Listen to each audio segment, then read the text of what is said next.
Happy November 20th, 2021 to everybody. I'm Sean from How to RPG and Gaming and BS RPG podcast. Today, Saturday with Sean. Don't have a lot on the agenda, so we'll see where this goes. Sometimes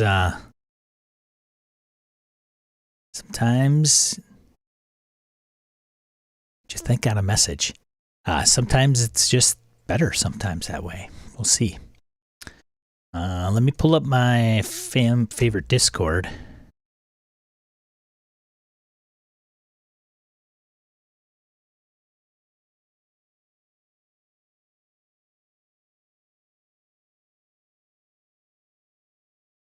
All right.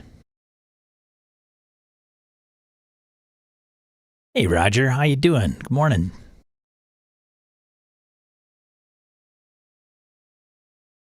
See Dubis in the Discord. Good to see you.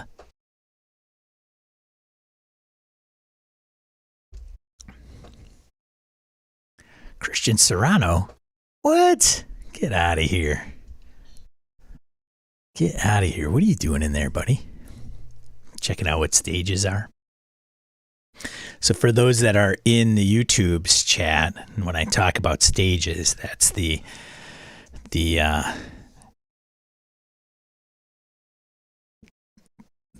new feature Discord rolled out that allows people. It's a voice channel, but it allows an audience member to come and go, and then I can invite them onto the show, which I would need headphones on.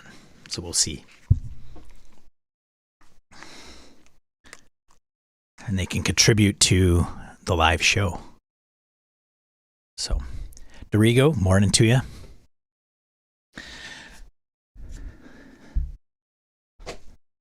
There are tons of things to talk about on the tabletop role-playing game hobby. I don't have a super awesome agenda today, which is unfortunate. Not sure why. Sometimes I peruse our Discord or Twitter and get inspired by some interesting topic that arises. And either I forget to note it, or it's just something that, I don't know. I think it's been pretty quiet. Sometimes there's a little drama that goes on. Drama's not always a bad thing. It gives us something to talk about.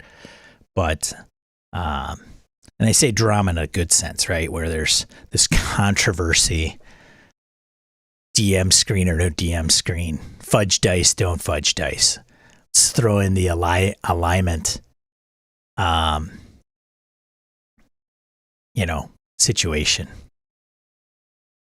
That'll give you plenty of room to talk about.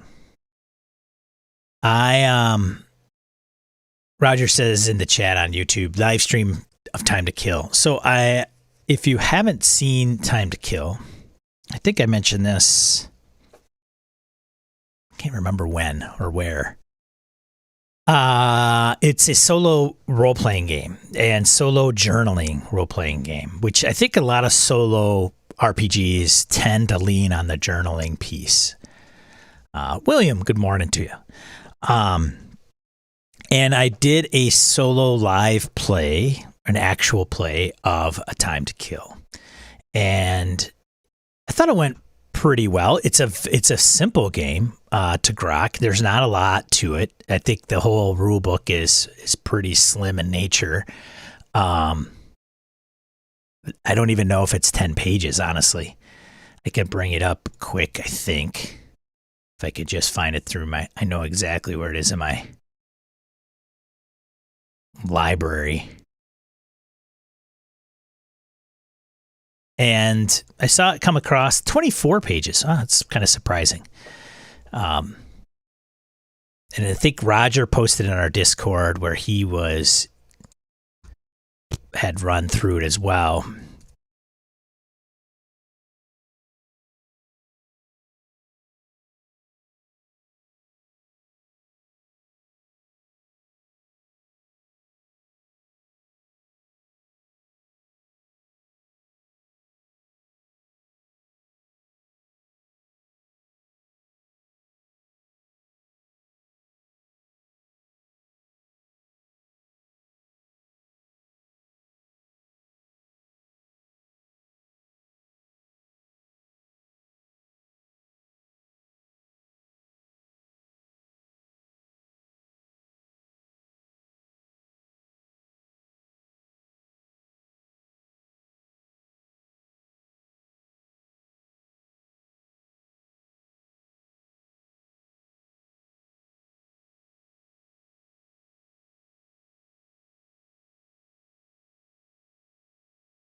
You always got to add the source. My apologies. So you're a professional hitman, all that said, and you, again, relies on a 52 card playing deck, a die 6, and a journal. There's something right with. And so I like the mechanics, and it can be very easily manipulated to anything you want. So essentially what happens, I'll go through this kind of as a quick to do. I'll just put the title page up here. Give you the overall. Wow, that is really big. So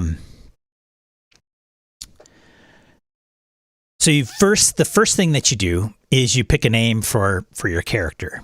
I think I picked like Rex Smith or something like that. And what you do then is you roll the die, the D6, and the result of the die determines how many cards you flip. So there's like 4 phases of the game. And you flip one card at a time, and you resolve each card one at a time. Each suit stands for something, and then the card has an actual value, but that value doesn't come into play until like the next phase. So, for example, if you roll, if you roll a die and you come up with 3, and you'll flip one card at a time, and say it's the 3 of hearts. Okay. Here's the phases. You roll, you write, you keep, and then you evaluate. Okay, that's it. That's all there is to this game. And once you play it, it's really very actually quick to grok. So here's an example. So you roll a D6, you get 3 cards. And these are the 3. Okay. And so you draw those. You start with the first card. I usually do it one at a time. It looks like they flip all 3 at the same time. So you start with the, say, 7 of whatever, 7 of hearts, 7 of diamonds. Then what happens is you go to, I'm going to see if I can shrink this down a little bit. This is a little obnoxious.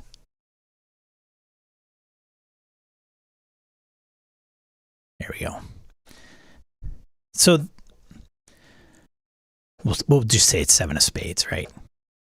So spades represents your past hits. When you flip a spade, you'll be remembering those past jobs, the good, the bad, and the bloody. So each suit has its thing. So as soon as the suit comes up, you're going to be talking, in this case for spades, it's going to represent your past hits. Okay. Scroll down to 7, and it'll ask you or prompt you, right? That's the prompt. The day you dreaded happened when you opened the file and a familiar face looking at you. You were assigned to hit someone you knew. Was that an accident or on purpose? Did you do it? All right, so very open-ended questions, obviously, kind of a combination. And so you journal, like you come up. Obviously, it's going to take you. A little bit of thought. So when I did the live playthrough, I sat there and thought about it, and I'm like, so I wanted to edit those thoughts out as people sat there and looked at me thinking of what to write. So I would come up, and they can be as elaborate or short as you want it to be, right? It doesn't have to be a page, but if you want it to be a page, so be it. If you want this thing to expand multiple sessions, you can certainly do that. Now, what happens is you keep flipping cards until your target actually arrives at the hotel. Well, how do you determine when the target arrives? That's the Ace of Hearts.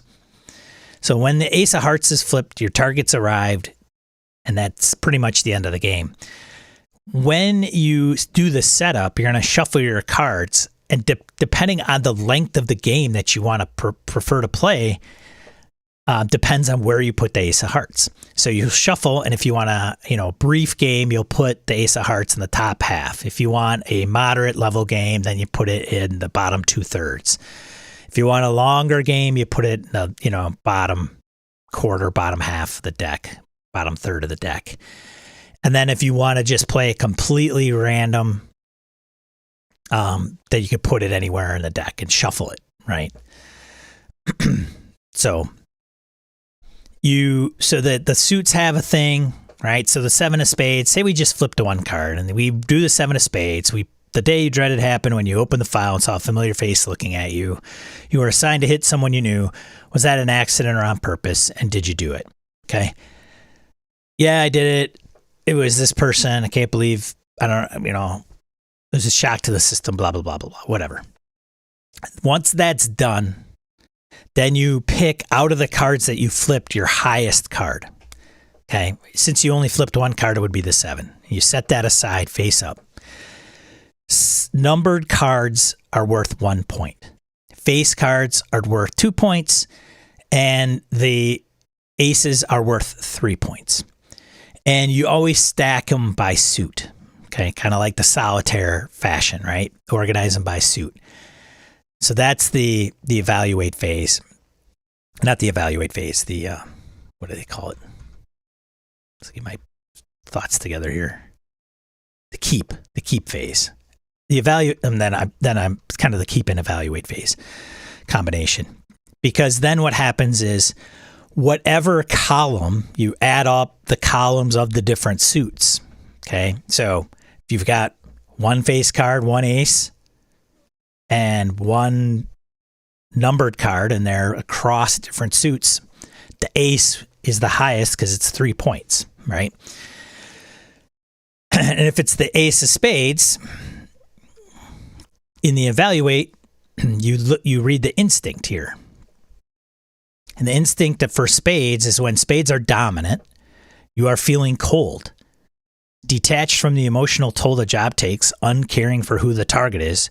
You're a professional and you get the job done, right? So you don't have to role play that. There's certainly you can jot that down. Okay, hey, I'm feeling a little, none of this matters to me. It's just another job, blah, blah, blah, blah, blah. Mostly it's just what's going through your mind in case, for the next round of go ahead that comes along, right, with the different cards. And then once you get through the evaluate phase, that's kind of one moment. Then what happens after that? You roll the die, you rinse, repeat until, again, the target comes up. So there's going to be moments that you're going to be talking about that will involve, one card or 6 cards. And then as you journal through those, right? So the more cards, the more writing you're going to be doing. You're also going to be getting through the deck a little bit quicker. And there's going to be different suits that come up. But when you have 6 cards, you're only picking the top card, right? Ace, face, and then ties. There is something to do with ties as well. I think there is a mention of ties, and I don't remember what it was. I don't know if you keep both cards. I think you do.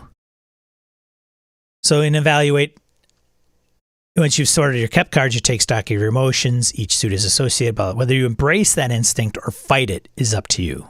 Okay. So here's the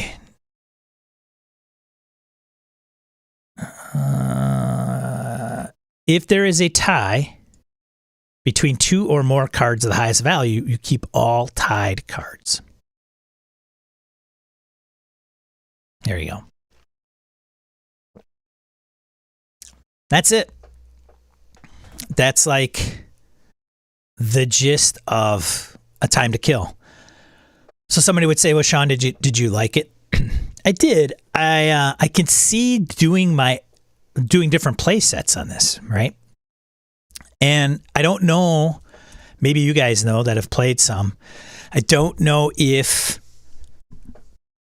hey, Ghost, Jim, Feeling Good Lewis in the Discord. I don't know if this is kind of the standard framework for solo journaling RPGs. I'm not sure. I don't know if the author took something like lasers and feelings is another one that people have reskinned, given them new titles, but the mechanics are the same. So I don't know if it's one of those situations where somebody came up with it. I don't know how a 1,000-year-old vampire works. I heard that's a really good one. I may check into that. But yeah, it was intriguing. My first time. Replayability for sure, because obviously there's 52 cards in a deck, minus the Ace of Hearts. So there are a lot of different questions that are in that pamphlet in the rules. So I could see where, how you would probably tie it into something else. It's probably a good method of character background generation if you really want to get rich. I would probably never make my characters go through something like that unless they were really wanting to do that.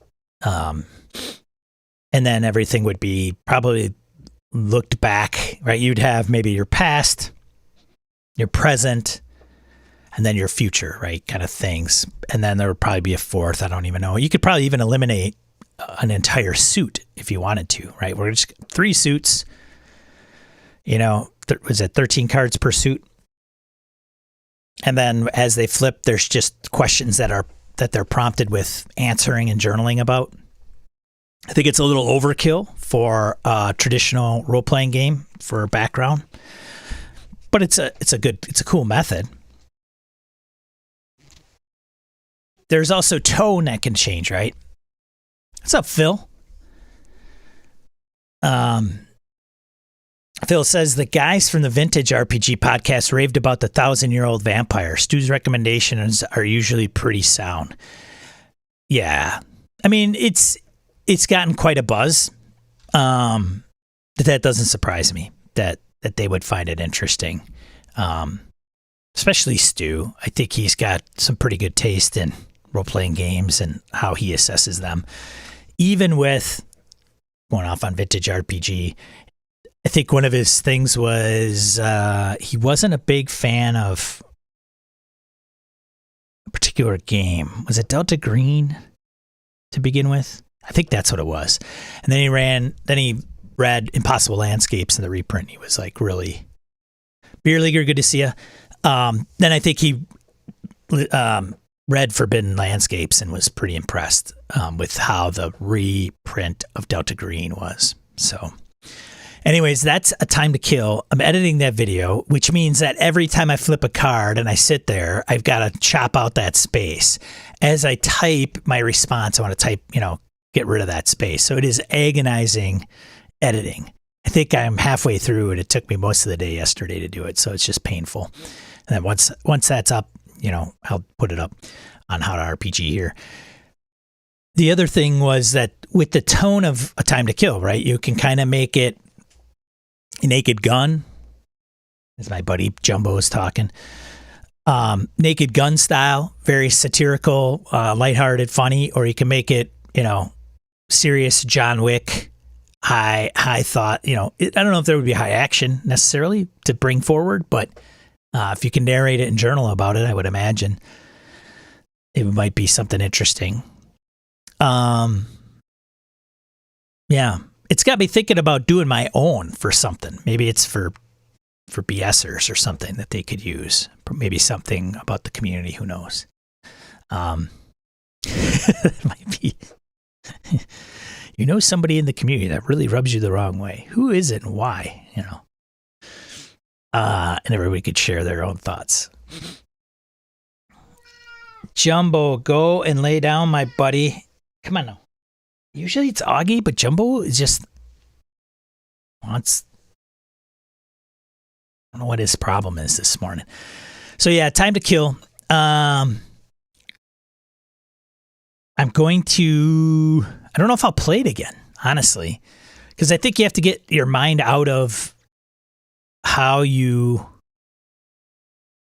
Like if you go in it with the same type of character, like it's always like the player that always plays the dwarf fighter, dwarf cleric, or the elven, spellcaster, getting out of their like typecasted RPG headspace.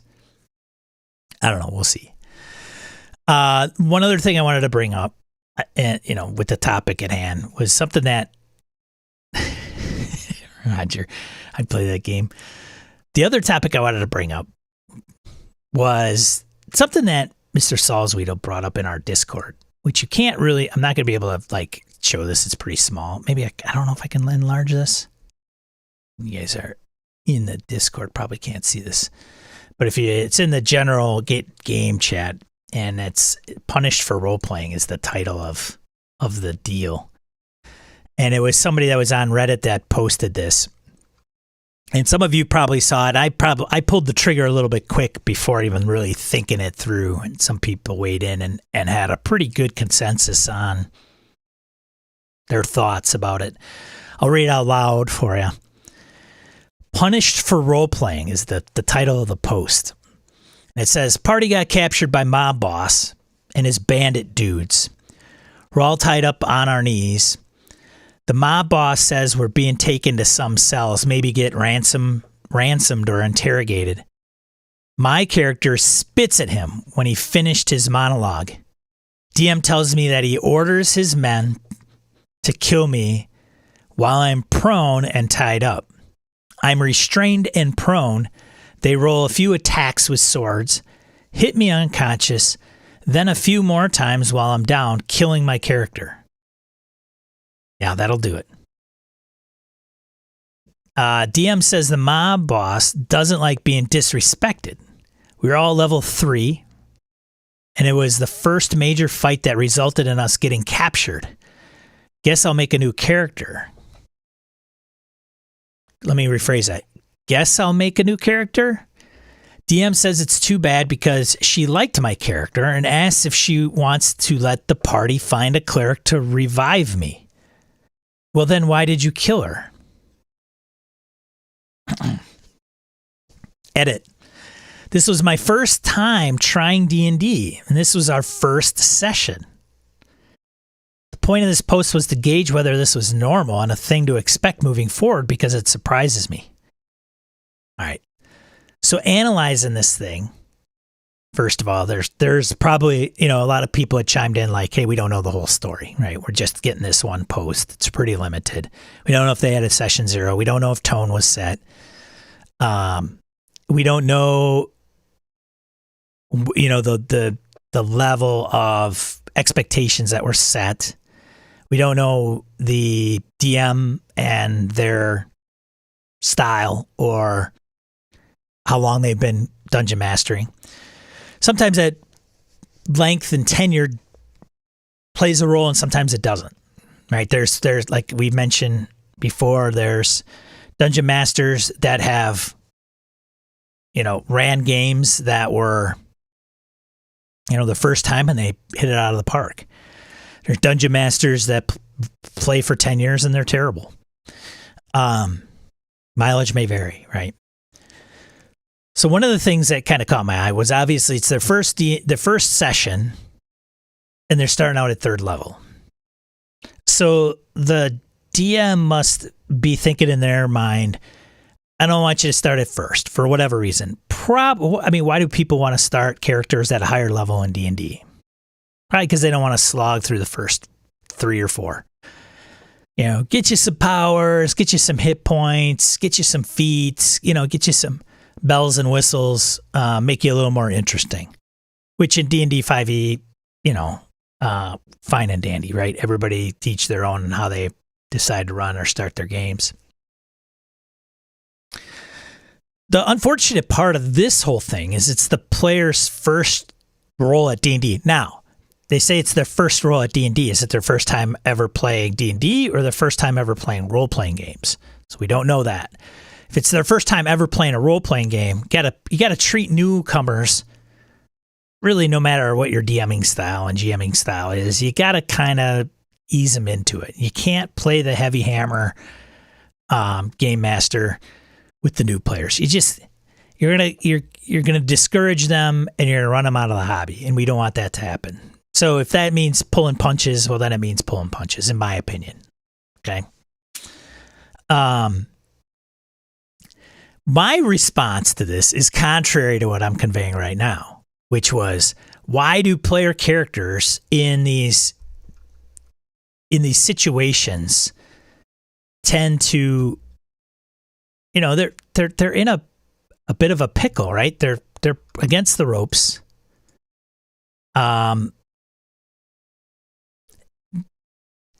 You're tied up. You're surrounded by 50 an army. There are 5 of you. There's 50 of them.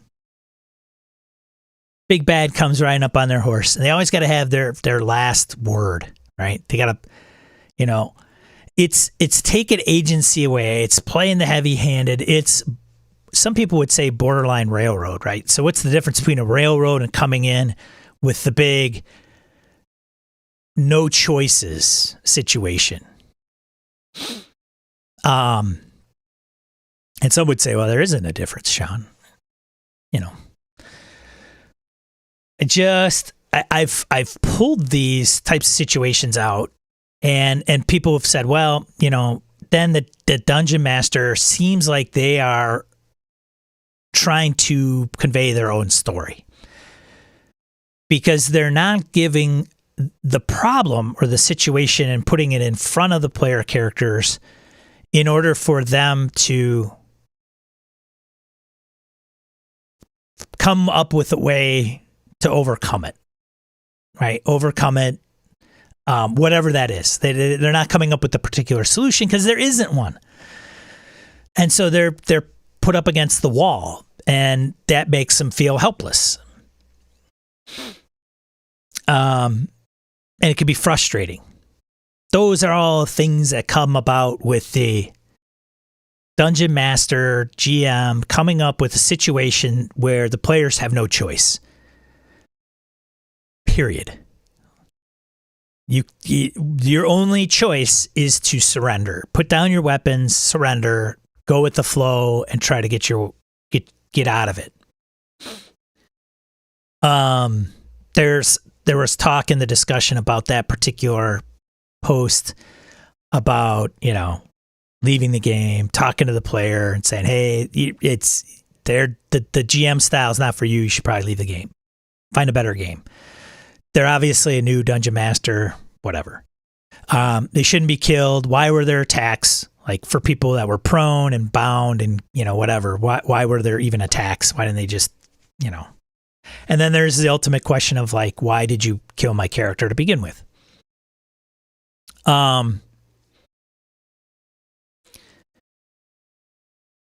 We don't know how long they were into the adventure. I mean, it was the first session. We don't know if it was like, the first 5 minutes or later in the 4-hour slot. Who knows? I don't know. I don't know if that matters. Does it matter? Who knows? Probably does a little bit, right? If it's done within the first 5 minutes versus the first, the last 5 minutes of a 4-hour block.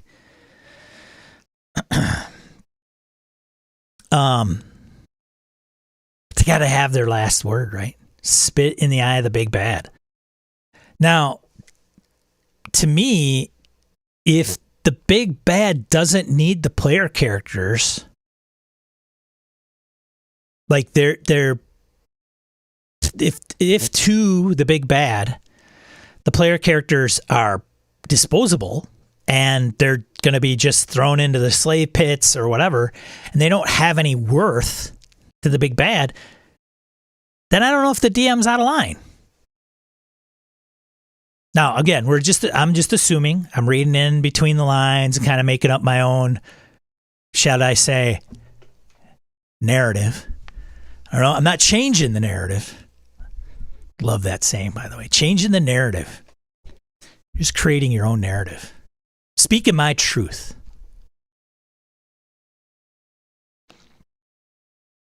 Hey, Lucas. Good to see you. There's also talks in the Discord about, Eric, I think, who posted it originally, was saying, wouldn't happen in my game like this. But, he would give them a warning, like, hey, are you sure you want to do that? Conveying the dangers, which is always a good thing. And I think Eric does a good job about it, because he speaks about, I can only assume he puts it in his games, but he speaks about making sure the players understand the consequences that they may face with the decisions that they make, which I think is big. And sometimes we don't necessarily spell it out. as clear as we should sometimes. Yeah, you want to, jump across that ravine. That's cool. If you do not succeed, you're going to fall 150 feet and you will die. Like, I don't care if it's 66 cumulative and you could still make it because you've got 150 hit points. I'm going to kill you outright. You still want to do that? Oh, shit. You put it that way. Let me, maybe not. It's Christian Serrato. He goes from the Discord over to the YouTubes. He says, Sean, are you saying it depends? Hey-o. It always does, right? In role-playing games. Hard and fast is tough. We don't know the player. We don't know the game master. We don't know the other players and the situation. I mean, we can kind of read about it, but there's usually details that are missing. Like, the GM could have said to them, look, I run a very heavy simulationist game. Character death, is a thing. It's alive and well. And I think that's the deal. So having said that, I've run into that. I think, as a matter of fact, I remember I ran the similar situation, in Pathfinder, running Skull and Shackles. The premise of the adventure is that the group is, gangplanked? What is it? I think it is, right? When they zap you over the head and put you on a ship, and since you're on a ship, you can't go anywhere. So now they have a crew. So the party is gangplanked. Gangplanked? I better probably look that up. Correct me if I'm wrong. Into residing on a ship. And on the ship, the adventure I didn't think was that great. Like, the whole premise was every day or every couple hours, few hours, or twice a day, the party has to drink grog, and then you have to make some rolls, and then the grog messes you up. You can get addicted. It's a way for the crew to keep the people in charge, keep you under wraps because you're always drunk and you lose all kind of sensibilities and ambitions and things of that nature. Gang pressed. Thank you, Christian. Gang pressed. Press gang, right? And so tell me about your game, Sean. And what I did was, there was a doppelganger on the ship, and the doppelganger was the mystery was unraveled, where the party figured out there was a doppelganger, or there was a murder on the ship, or they didn't know it was a doppelganger, but there was a murder on the ship. So everybody gets called on deck. All the weapons and everything are surrendered. All the armor, blah. And there was this method the doppelganger was using to keep its identity hidden. So he'd assumed the identity of the captain or somebody. And as everybody was lined up, he took a lantern and put some magic, I can't remember if it was a magical ring or something in there. And that basically, to detect the doppelganger, they would hold this lantern in front of each individual. And if the lantern glowed, that would be a sign that person's the doppelganger. It was just smoke and mirrors because the doppelganger was administering the test. So then what happened was, the party was lured down one by one, and of course the doppelganger was going to smack them on the head and screw up their time. But the deal was that they didn't have an out. They didn't have much to do. Their armor was gone. And then, of course, what happened was a storm was brewing as this was occurring. And then, the ship capsized, and they got washed up on an island, if I recall correctly. So looking back, it's probably not the best approach for that I had put in front of the players, and they could, washing up on the shore, no weapons, no armor, no resources. And this was before I was heavily invested in Session 0. I don't even know if I even did I'm sure I didn't do a Session 0. I don't even know if I knew what a Session 0 was at that time. Session 0 probably existed, which was, hey, let's get together, make up some characters. This is the premise of the campaign. And that was kind of it. So make up some tunes, and we'll have a good time. So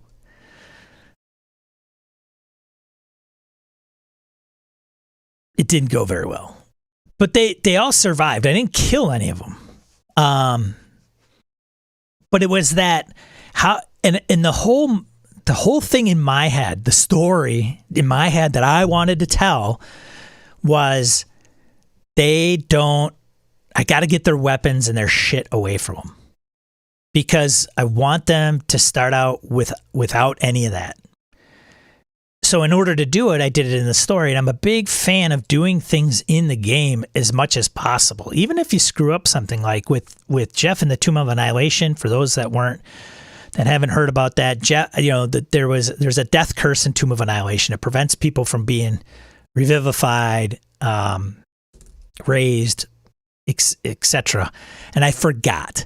And so the first time I lay one of Jeff's characters down, one of the clerics in the party's like, I use Revivify, and I say, okay, and it works. And then I'm like, shit, it wasn't supposed to work. So he was revived, but I bestowed kind of the death curse kind of already sunk his teeth into him. So every time he would level, it would only be like half the amount of experience points. His constitution would go down a point. So, he was alive, but suffering long term. That character actually went on to finish the adventure, but Jeff was super pissed about it. He said it, and this ties a lot into expectations and the wrong game. So Jeff wasn't a fan of his character being essentially nerfed. I mean, to the point of just kill my character already. Like, just get rid of him. I don't want him to be alive. He actually told me that. I don't want him to be alive if that's the condition he's going to be alive. If he's just going to keep losing, he's not going to get the full benefit of XP. He's going to fall behind levels. You're going to take away his constitution, then screw it. Which is why I told Jeff if I ran old OSE or something old school and that, lethality rating was exponentially higher and you're not playing heroes, could you even play the game?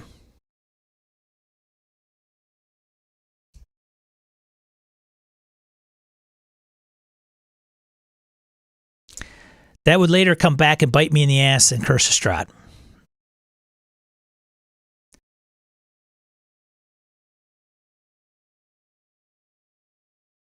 And Christian mentions this, like, why go through all that when you're talking about press gang and the party, taking their stuff away? Why do all that? Just narrate it. Hey, you wash up on the shore of an island, you don't have anything with you. And that's a good point, right? Because then it's not something you, as a game master, have necessarily gone through all of that pain and torture onto the player characters in real time. Like, hey, you can't do that. Oh, you don't have your stuff. Oh, they're going to get up on deck. Oh, a storm comes. Like, why go through all that crap only to get the end result to where the DM wants you to start anyway, which is a great point. And something we should probably consider anyways. Like, if it's something where you're going to just want that situation, then just create the situation right off the bat. Boom, that's it. Not the lead up. Now, some would say, well, the lead up would be interesting on how they got there, which is true if you want to give them options. So if you want to genuinely give them a problem and that they can actually overcome that problem, then fantastic, right? Then they aren't unarmed and a couple of them get their armor and they defeat the doppelganger. And then they wash up on shore and they do have some of their weapons. And I think at that time, some probably did. I think, I didn't want them completely helpless. So if they scavenged the beaches and looked up amongst some of the carnage and destruction of the boat, they could probably wrangle up some things that would give them enough to adventure into the island without being completely helpless. Because the last thing I also didn't want to do is bring about, some monster or whatever it is, and they're completely outgunned just because Sean's taken all their stuff away from them. And they have a Zippo. So then it's like this weird downward spiral, right? Spiral. Not only do they feel helpless, but they're genuinely helpless and they can't do anything. So they're like really, really, really screwed. Now, there are some players and some GMs and some campaigns where people love that shit. They're like, this is great. It's awesome. Because now we got to think creatively on how to overcome this where we don't have anything. So where do we get it? Can we make this stuff?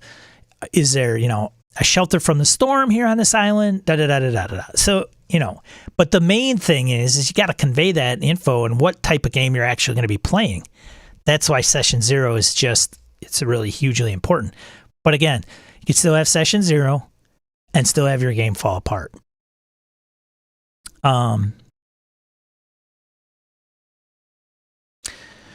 Lucas says, I am writing up a game that has the PC starting caged up on a ship as the crew comes under attack / go crazy in a storm. The ship will wreck. Yes, I plan to have it brought up in session 0.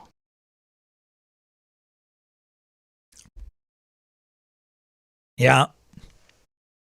You could do it as a flashback too. You're unconscious.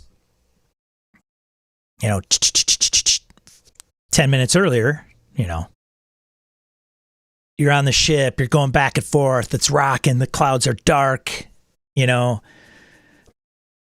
they're dark and low and gray and black. The sun you can't see. It's almost like night. Lightning strikes, rain is pouring down. You hear the creaking of the ship. It's rocking back and forth.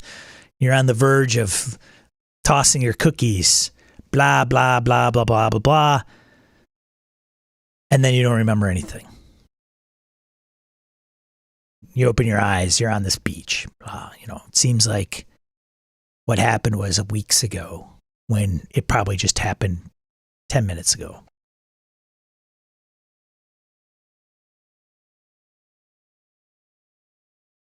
Session 0 is going to become an obsession of mine. It just truly is. I think it's probably the number one factor on whether a role-playing game succeeds or fails. People are using it. People are doing it. And I'm trying to take notes, conscious effort into why it still fails, even if there's a session 0. And we know why. I mean, some of the obvious ones, something wasn't conveyed. Players, GMs not being true to themselves, honest with themselves. And sometimes it's I'll give it the old try, and then it doesn't work. So it's not the be all end all in that regard, right? Because you're like, hey, I laid out almost everything I possibly could lay out, and it still fizzled. And that may just be because somebody's literally just saying, you know what, that sounds like a good idea, Sean. I'll give it a try. I've never played Forbidden Lands. I'm willing to do that. And then they play it and they don't like it. They don't like the mechanics. They don't like Year Zero engine. So be it. That's, I think, okay. The only thing I think, with those situations is you have to be okay with it failing. And if you are, then hey, great. Like, that's fine. It's when you're not okay with it failing and disappointed because you had everything covered. Excuse me. You had everything covered and then you don't understand why it failed. Like, reading the room. Sometimes, and Giash, the GM, I feel for him. Giash was like, hey, I'm running Forbidden Lands, and my group's just not jamming on it. He can give him all the advice he wants and needs, but if the group just doesn't like that type and style of play, you're done. You're done. It's like playing, hey, let me just run you Call of Cthulhu once. It'll be fun. You lose your sanity, you go crazy, but I don't know. I'm a D&D player. So when people say I'm a D&D player, or I'm a Call of Cthulhu player, or I'm this, this is my jam. I'm a DCC, right? Dungeon Crawl Classic player, Savage World player. Sometimes they're playing those games for a specific reason. And if you try to take that round peg and pound them into a square hole, it's just not going to work. They may give it the old, good old try, but in the end, it's just not going to be their jam. They're not going to jam on the mechanics. They're going to maybe stumble across learning them. It's just not going to be the look and feel that they prefer. And that's okay. But it's got to be okay with you understanding that that's the thing. Like, I just want to see if this may be something, hey, let me put a piece of sushi in front of you. It might be the greatest thing you've ever tried as far as food goes. And if you don't like it, well, you don't ever have to eat sushi again, but then you could say you at least tried it. We do it with kids all the time, most of the time anyway. And I don't even have kids, right? Eat your damn broccoli. Try it. If you don't like it, you don't have to eat it, but you got to at least try it. That's my dad voice. If I were a dad, that's what I would sound like. Luke says lead into Isle of Dread. Okay, nice. Phil says, not sure I agree with all the Session Zero hype for well-established groups. New groups, sure. People you've never played with. Gaming groups 20 years, not so much. I don't know, Phil. And that may be fine. Like, your group, you may not need it. I didn't game with this one for 20 years. But I could tell you this, the person that had, the person I had a falling out with, I'd known for 40. And what happened was my taste changed. I was looking for some other things than what they were looking for. And I was trying to take those changes and kind of press it upon them, and that's where it fell apart. Come on, man. No, dude, I don't want to do that. Come on. Oh, come on. It'll be fun. No. And then it just like, nope. So yes, I'd agree. Sure. If everything remaining consistent, but who's the game master that trips across this new game that they really want to try, and their new group has never played it, and it's a different style of play. It's a survival hex crawl, not heroes. It doesn't say you're heroes in the books. Like, that's not the premise of the game. And you're like, hey, come on, we played 5e for the last 5 years. Let's give this Forbidden Lands thing a try. You could certainly even do that. Like, here's kind of the deal, right? Your Session Zero is kind of the pitch. It's got this, it's got that, it's going to be great. This is what you're going to do, and this is what the objectives are. It'll be really fun.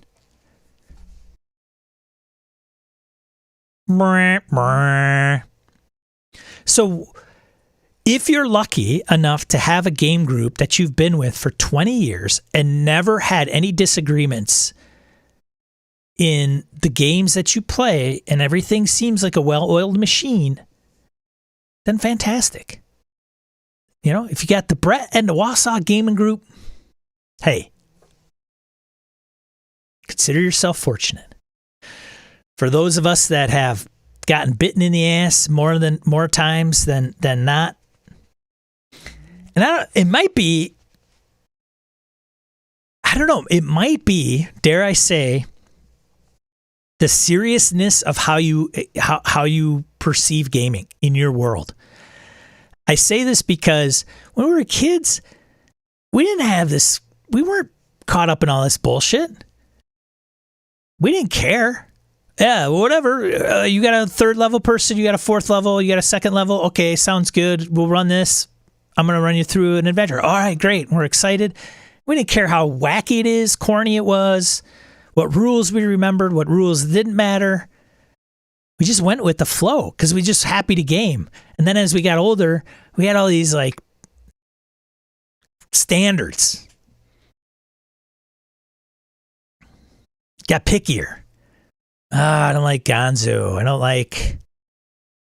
like it when somebody's, finds it humorous in my horror games. They chuckle and make jokes of it all the time. We could have felt like that when we were kids, but we probably just reach over and slug the person we were with, right? But nowadays, it's a nuanced thing that we don't have a lot of toleration for. Maybe it's just me. If I say we, it's me. I always... It's my way of covering up my own inadequacies. Oh, man. Christian Surround says, I love Session Zero with backstory cards. If you haven't checked out backstory cards, I picked up a deck. I haven't used them. I did pick up a deck by Christian's recommendation. I hold his opinion in high regard. And he says, even with established groups, which Christian probably knows better than I do. They probably make the connections a little bit more solidified through those backstory cards. They're not easy to find, honestly. I got them from Noble Knight, used. Probably cost me the same as a new deck. Hopefully, I'm hoping that if it's possible, it probably would come in handy if they did them for some VTTs. Now that much is digital, right? You're playing online and backstory cards could be a valuable tool, but if I'm a DM and I never play face-to-face, it might be tricky, so we'll see. Wayne says, been gaming with a group of 32 years, still use Session Zero techniques all the time. It's not a silver bullet. No, it's not, but works more often than not. For sure. Not a silver bullet. No. Because we're people. We can change. We can be less than 100% truthful. And I don't mean somebody's lying. I just mean that they're not coming to the table and just putting it out there like, hey, this is the deal. Like sometimes when you are, some people mistake being 100% honest with being crass, and not having tact. And those things, the crassness, I think that's a word, the crassness and the lack of tact, those are the things that rub us the wrong way. Like you couldn't frame that up better. You just came to me and said your game sucks. It's not very constructive. It starts to create rifts between, hey, riffs, RPG, just creates rifts amongst people. And that's the problem, right? With Session Zeros, because sometimes we want to be tactful. We don't want to be crass. So in so doing that, we're probably not being as blunt and upfront with our opinions. What's up, K-Rise? So when that happens, it's small. You kind of keep it in, and then as the game progresses, it just festers, and then it blows up somewhere. And it may not even be a big boom. It just may be this small thing. K-Rise says, just talked a 5e only group into Cyberpunk Red. They are lamenting the lack of D&D Beyond. Oh, man. Oh, us gamers, man, we got a lot of hangups. Can you imagine interviewing a player? I roll over my cat. Can you imagine interviewing a player and saying, "Look, we gotta hash all this stuff out"? I mean, in a Session Zero, would you even know, K-Rise, to say, "Hey, here's the deal. There's no D&D Beyond. So are you okay with that?" That's not gonna come up. But I gotta write that down, right? Is there what game aids are available? to help facilitate the game and character creation. Like, that's the deal breaker? Oh, it doesn't have D&D Beyond. For some players, man, that's a deal breaker. And they'll just moan and groan. They'll have their character done, and every time they need to level up, they'll be like, oh, why can't this have D&D Beyond? Like, that's... Woo! That's why we play D&D. It's because it's got D&D Beyond. It's easy to manage our characters. Nothing else out there. Well, guess what? Now with the Nexus, and I called it. Now they've got the Nexus out for, what is it? Vampire? White Wolf? Whatever. It's coming out. So there it is. Pathfinder. Vampire. What's the next one? Call of Cthulhu? Call of Cthulhu is a big game. They kind of have their own version, right? That one I mentioned in Die Roll weeks ago in a podcast that they bought. They bought, a guy created an online tool, and they bought the online tool, and then they hired the guy. Chaosium did. Christian Serrano says our time is more precious as we get older. He's referring back to where I was saying, like, our tastes change. We don't want to put up with as much crap as we did when we were kids. So it's true. For sure. And that plays a part of who we play with and what games we play and how we play them. And it's just, Brett mentioned this. So Brett, we didn't go to GameholeCon. And one of the things he said was, it's going to, and people were like, there's a couple reasons. The big one was there was a mask mandate. And this is what he said. And I don't fault him. And I don't think a lot of people fault him. There might be one or two that'd be like, come on, which is fine. But essentially what he said was, I'm not going to go to GameholeCon. I'm not going to take off of work, take vacation, PTO days, so that I can go to a gaming convention and wear a mask all day and all night long during my vacation. That's not how I want to spend it. And I only bring this up because it's kind of the same thing with games. Like, if you're going to have a hobby and you want to enjoy yourself, you want to do it with the people that you enjoy it with, and you want to do it kind of the way you enjoy it, right? If you're going to take up, you don't want to have somebody telling you how to have fun, like, or how they interpret how you will have fun, or not interpret. What am I saying?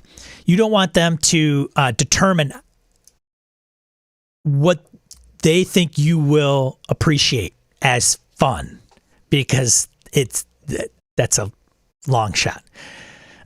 You hope that it is with the GM space. Like, if you're going to run games, you hope that you're in line with each other, and that's the key to finding the right group.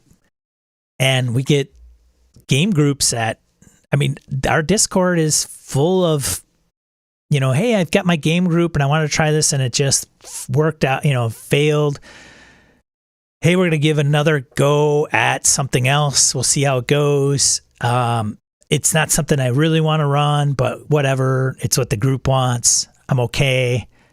It's going okay. Kind of we acquiesce sometimes. And that's again going to fester. And I think it's just because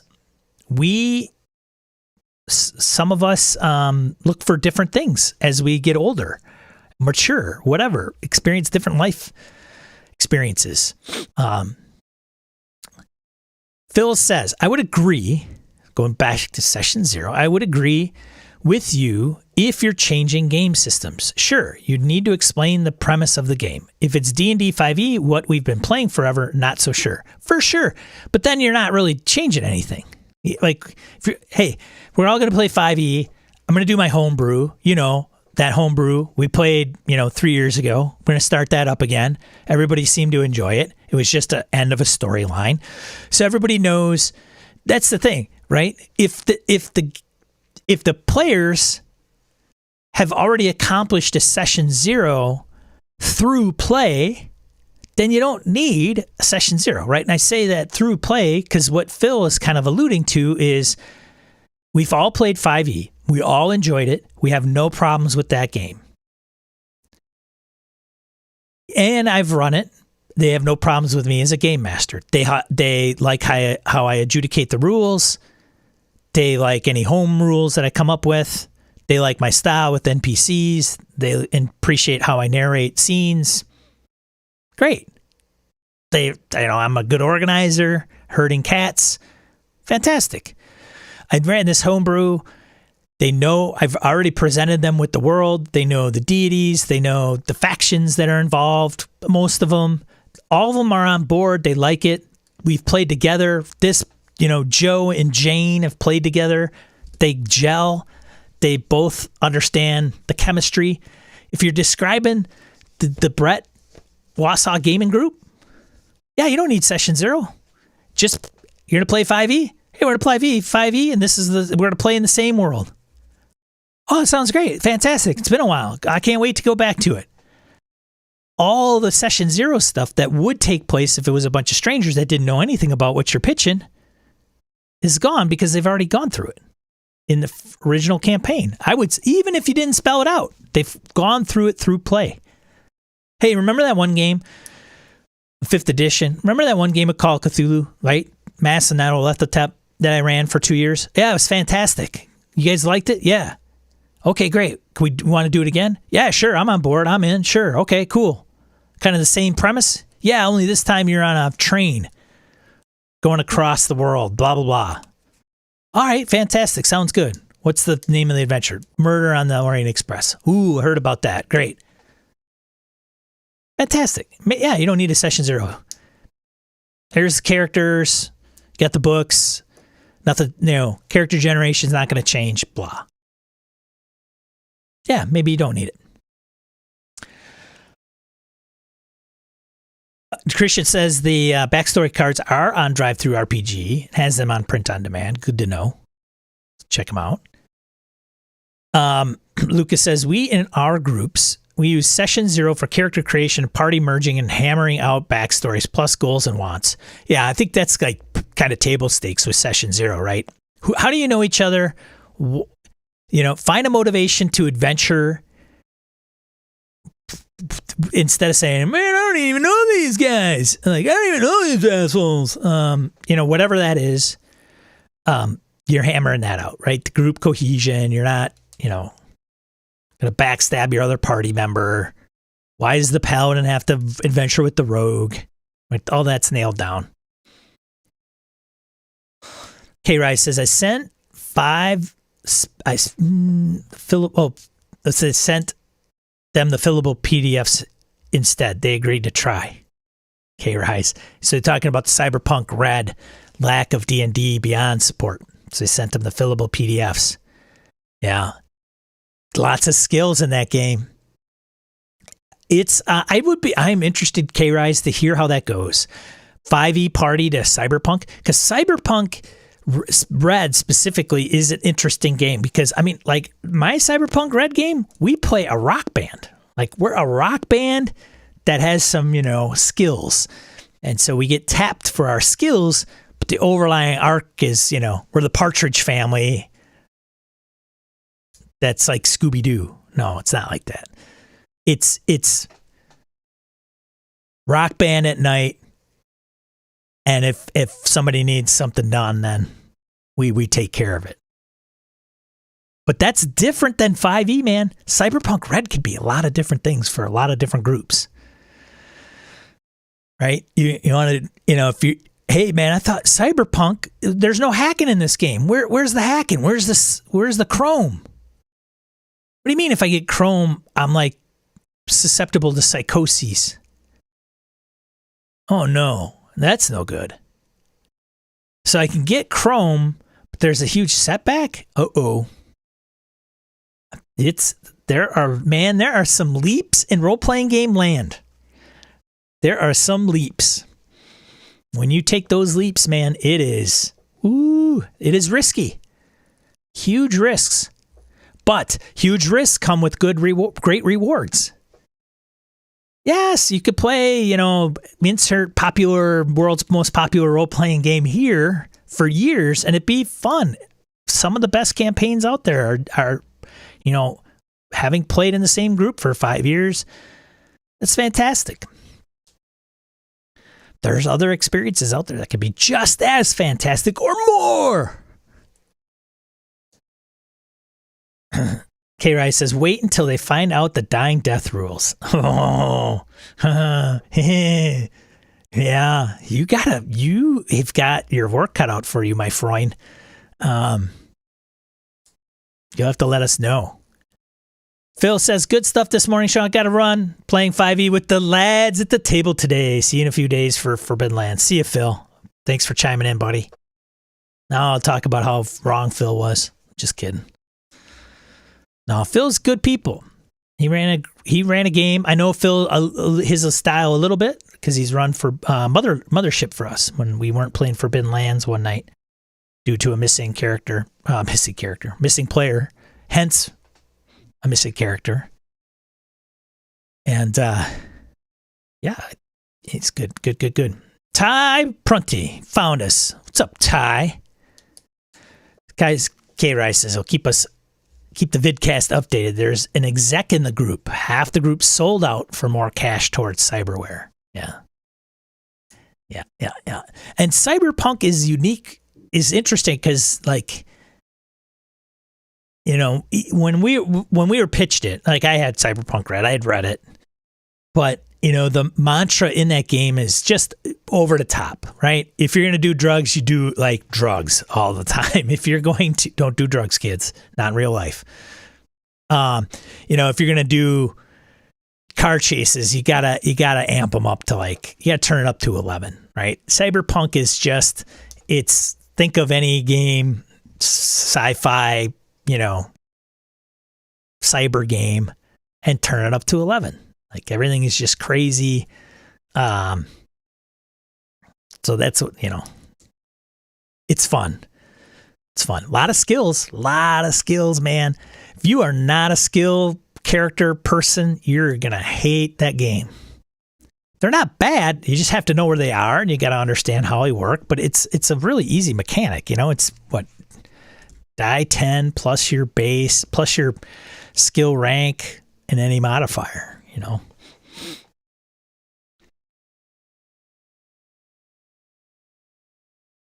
I seem to get on here every weekend, and for whatever reason, Session Zero comes up. And I think I hate to do that because obviously there's so much more to gaming than Session Zero. But damn, if that thing does not or should incorporate so much. And, that's even, how much do you incorporate it? How much of a slog do you want it to be? Phil's like, I played with this group for 20 years. They're a 5e group. We jam. I don't need a Session Zero. Like, totally understandable. It's just these horror stories that come up. And they're not even horror stories as much as, I really hate to throw in the towel because, they just aren't they're just not embracing this game. And it's just, they don't really care for it that much. And I really hoped it would have been well received, and it wasn't. K. Rice, thanks for joining. Good to see you. Have fun on your walk. Get out and move. Lucas says, so cyborg? Yeah, right. Getting Chrome in Cyberpunk Red is, it's I don't know if it's not easy because I didn't decide not to go that route with my character. I don't want any of that stuff in my body. But it's got some pretty big side effects. It takes away your humanity. Makes you more machine, right? So, what else? I had some notes. Let me see. There's a couple things, but just they were minor. I'll bring up. All right. Oh, this is going to be hilarious. You guys are going to love this. You guys are going to love this. Oh, man. Here we go. TSR3 is back. Back. Star Frontiers reboot appears to be just a reskinned D20. Character sheet has class, level, SDCIWC attributes. So strength, dex, con, intelligence, wisdom, charisma attributes. Fort, reflex, will saves. And has none of the original mechanics. I bet the fans will be thrilled. Thanks for David Floor putting that out there. If you don't follow David, he's good people. Check him out. Isn't that fantastic? And Spiral Bound, he says. Hey, look at that. Very colorful picture. Must be like rainbow. Like rainbow. There's a lot of rainbow. There's a Roy G. Biv in there. You see it, right? Looking at page 2 of the character sheet, the skill list is different, but still screams D20. They misspell bluff? They did. You can't see it on this screenshot, but regardless. Let's see if I can put this over in Discord for those guys to reference, maybe. I don't know if I can. Is there a chat? I don't know if there's a chat here. Oh, that's fantastic. Oh, that's funny. The live show is in Discord. Don't have a chat. I should probably get a channel for that for chat. But yeah, TSR3 Star Frontiers. I don't get it. Star Frontiers. TSR. I don't know. Wikipedia, newest TSR launches classic Star Frontiers. It's not classic though. If you're making it D20, I mean, is it classic because of the name? Sure. Look at it. You got to do some SEO, buddies. I don't even know where I can find it. Jesus, I tell you, TSR. I don't even know what their damn web address is anymore. TSR's hobbies, products. Oh, jeez. There it is. Rebooted. Genesis role-playing game rebooted. Can't even. Come on, man. Bring up the product. I want to look at it. Oh, for Pete's sakes. Talk about, it's just, there's so much, besides the obvious, there's so much wrong with those guys. I just don't, I tell you. What was TSR2? I don't know. I lost track.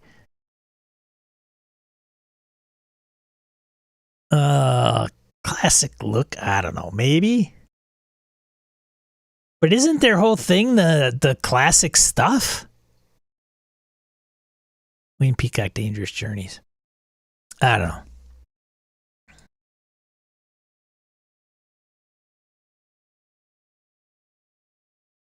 What? I don't know. The rating meter? What is this? Must be their email list. Oh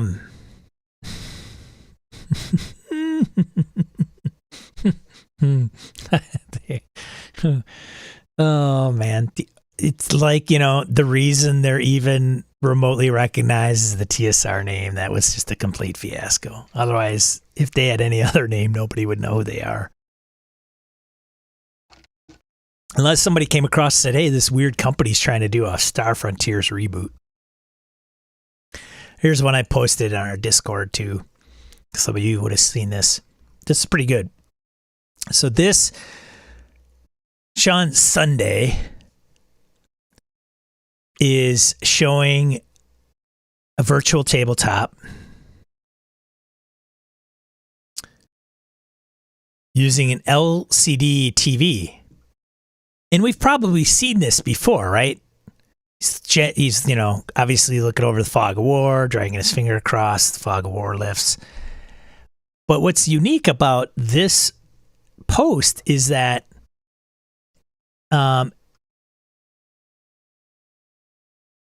Arkan Forge,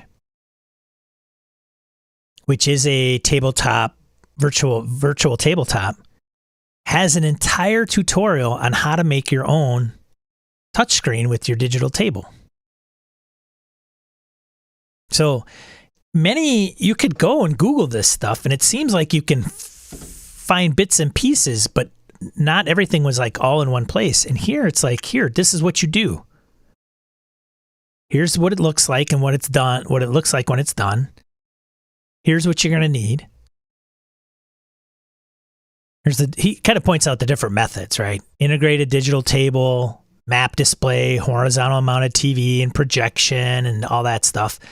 And then it's like, hey, if you really want the touchscreen, here's the options. So, I figured you could do this. I just didn't know the nuances of it. And, it goes into, hey, here are overlays. There's different kinds. Here's the infrared overlays and the advantages of infrared and what infrared does. And then it has links to where you can buy 32, 42, and 55-inch infrared overlay. Great. Go and buy that. Yeah. Then you install it on your TV. Or you could use the capacitive touchscreen. Here's the advantages using capacitive touchscreen. Da-da-da-da-da. Oh, and by the way, here's a 40-inch capacitive touchscreen that you can go and buy. It's already integrated. The software. Here's the software you're going to need. Here's the Master's Toolkit, blah, blah, blah. The MT Touch Client software. I think you're going to need Windows. And if not, you're going to be looking at Wine and some other emulator stuff.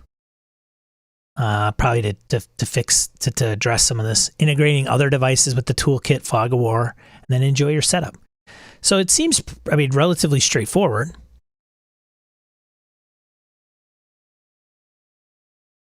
If you really want to go off the deep end and make your own.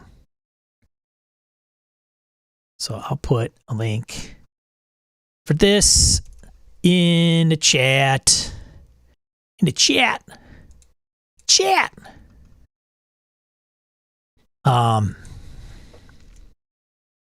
There's the Arkan Forge one. So I thought it was pretty cool. I'm like, all right, I'll see and look at this. And he eventually shows in the video where you just put down miniatures, right? You kind of drag your finger and here in the video he's showing how he just plopping down miniatures. They're moving along. So it's pretty neat.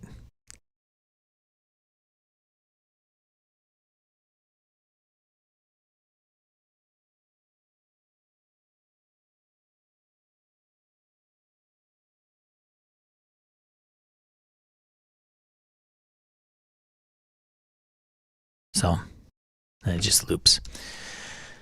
So yeah, if you want to go and do that, there's a home project for you. And if you get rid of that old TV, wait a minute, I got a use for that thing. I'm going to turn that sucker into a virtual map. Put it right at the table. Because there was also talk on the Discord about some folks that had gotten gaming tables or wanting to get gaming tables.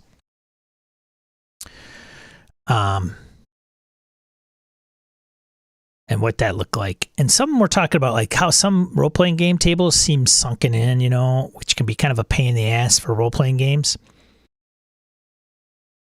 But you could try risers and some other stuff.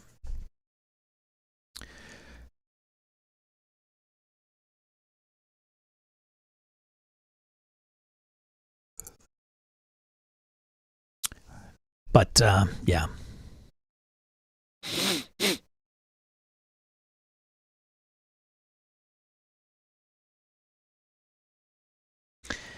All right. So we talked about solo adventures. Got Time to Kill that I'll be putting up on the channel, actual play. And then talked quite a bit about Session 0, of course, as always. And then a couple things that were interesting, like the build your own touchscreen monitor, virtual tabletop. Not really virtual if you're playing in person. Ty says, I do not see a near future where I will be playing in person at a table. But God, I miss it. I miss the hour plus of BS before the game, talking about movies or books, but the new way is getting comfortable. Yeah. I'm in the same boat, Ty. I don't know when I'll be playing face-to-face. Might be GameWorld next year, honestly. We looked at the Cyborg Kickstarter from the creators Merkborg. Yes, I have. I am a backer of Cyborg. If you haven't seen it and you like Merkborg, then Cyborg. And you like Cyberpunk, then the metal version of Cyberpunk is something that might interest you. I might, I am going to get it. And it'll probably be most interesting for sure. But it'll probably be on the more apocalyptic side of Cyberpunk than what I would probably prefer. But this probably appeals to me more than Merkborg. I've played Merkborg. Harrigan ran it for us. It's actually a live play on the channel, on the Gaming and BS channel, actually. It was fun. It's definitely a work of art, I think. I don't know if I would run it all the time. One-shots they're pretty novel. Mechanics are easy to grok. It could be quite amusing as far as like some of the, I think my character and character generation, I didn't have a nose.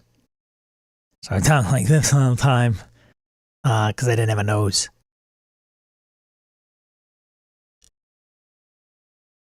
So, and here I pulled it up online, not even showing you guys. So that's the one, Cyborg. Wave funded.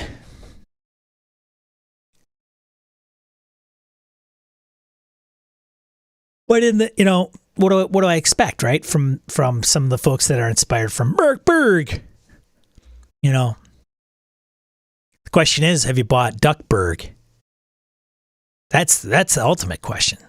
Everybody that's going to get on Cyborg, Merkborg, but have you been Duckburg? That's the one you got to check out. I think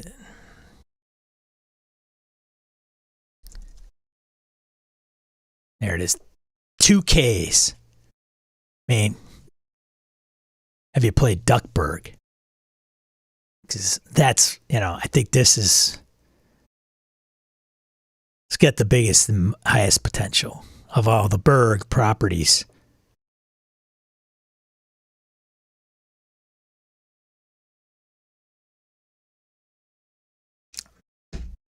Ty says, going to see Ghostbusters today. I'm thinking I might get ideas for a small adventure soon using Fate Accelerated.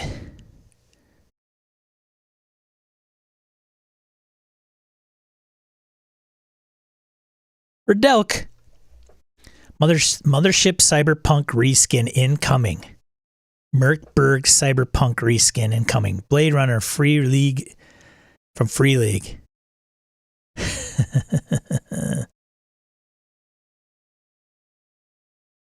He says, marry, fuck, kill. I was trying to keep this channel clean. I would say I'd probably marry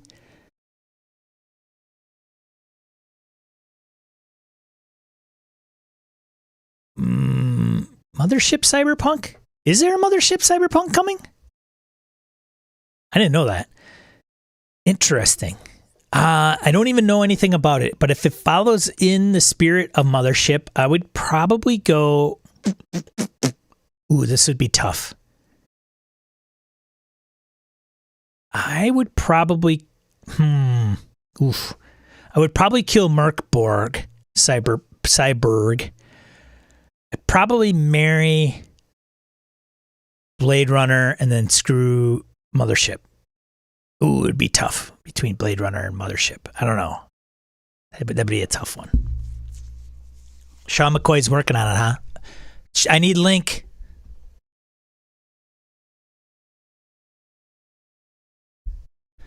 I think Dorigo, he's talking about Cyberpunk. Cyborg, not Merkborg.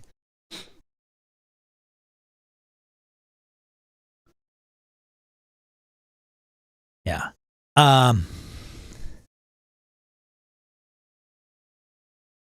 Jeez. You know, it's funny with McCoy and, Tuesday night games and Free League Publishing, right? So you got Mothership comes out and then Free League picks up the Alien license. And they're both going after the same genre to some extent. I mean, let's face it, there's some similarities between the two games for sure. Of course, they run different mechanics. One's a licensed property and one isn't. One has more spirit of old school than the other. But in the end, when you're running that game, or games, you're trying to go for a sense of, science fiction horror, aliens, crazy things happening in space, the dangers of space. They tend to share the same space. Space? What I mean by that is Mothership is not trying to be 2001 A Space Odyssey science fiction. And neither is Alien. They can share the same kind of setting for sure. The inspiration behind Mothership is Alien. There's a Marine, there's a Teamster, there's a android, there's a scientist. Like those are like the key personalities in Aliens. So, and now with the cyberpunk, for those that aren't aware, Blade Runner is coming from Free League. And I think in 2022, like that's not, 3 years down the line. So yeah. One has a ton of third-party support. Yes.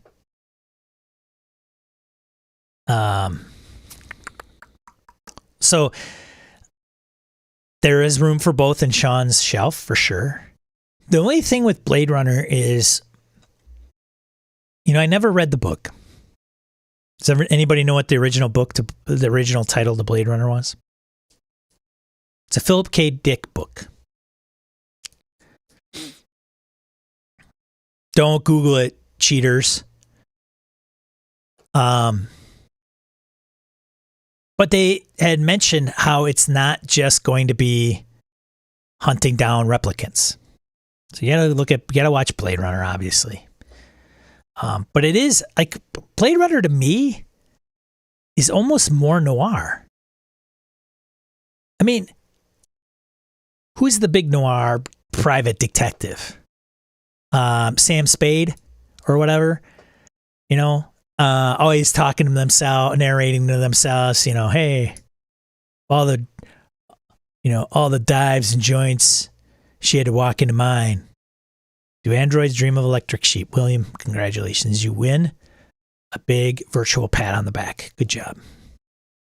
Yes. Do androids dream of electric sheep? And the reason I know that is because I had the book and it said that, like, originally, do androids dream of electric sheep? And I never read it. One of the many novels that graced Sean's bookshelf that he never read. Gabe diving. Gabe sitting in the weeds. Didn't even know he was there. I even taught it one year. Oh, I must know more about that, Gabe. But they say that it's just not going to be about hunting replicants. But, okay, so maybe you got to have a few different classes, archetypes, whatever. And, the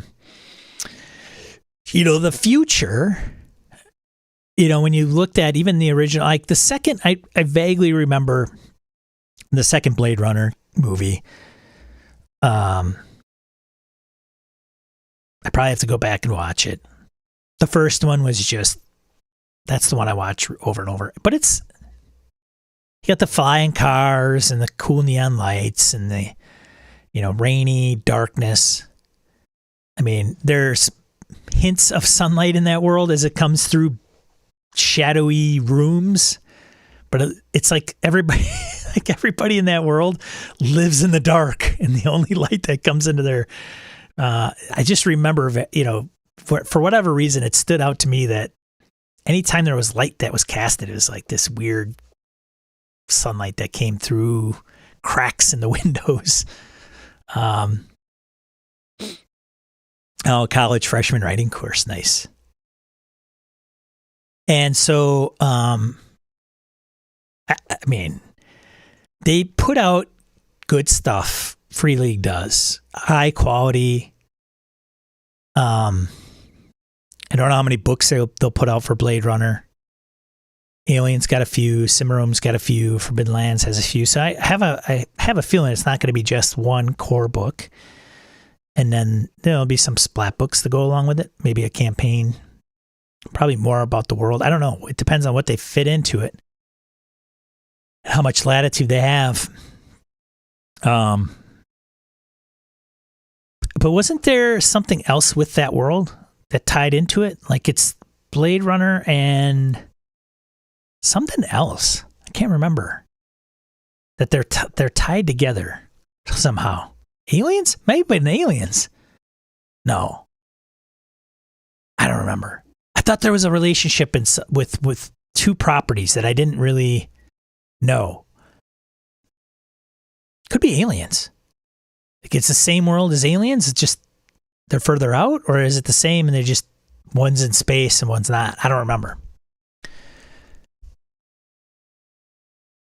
Gabe says there are also actual Blade Runner books continuations written by K.W. Jeter. I haven't read any of those. It'll be interesting to learn if those get mined for setting. Yeah. Interesting. Good to know. Thanks, Gabe.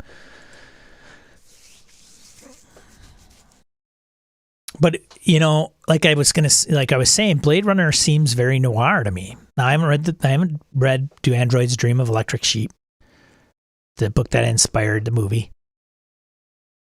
Obviously, they're going to have you hunting down replicants.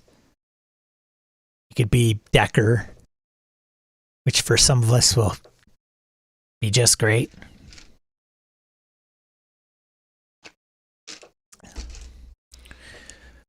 I would imagine it'd be fun being an android beating up on because he gets his ass handed to him by Roy and the group, right? Rutger Hauer as Roy. And then Mothership. Yeah.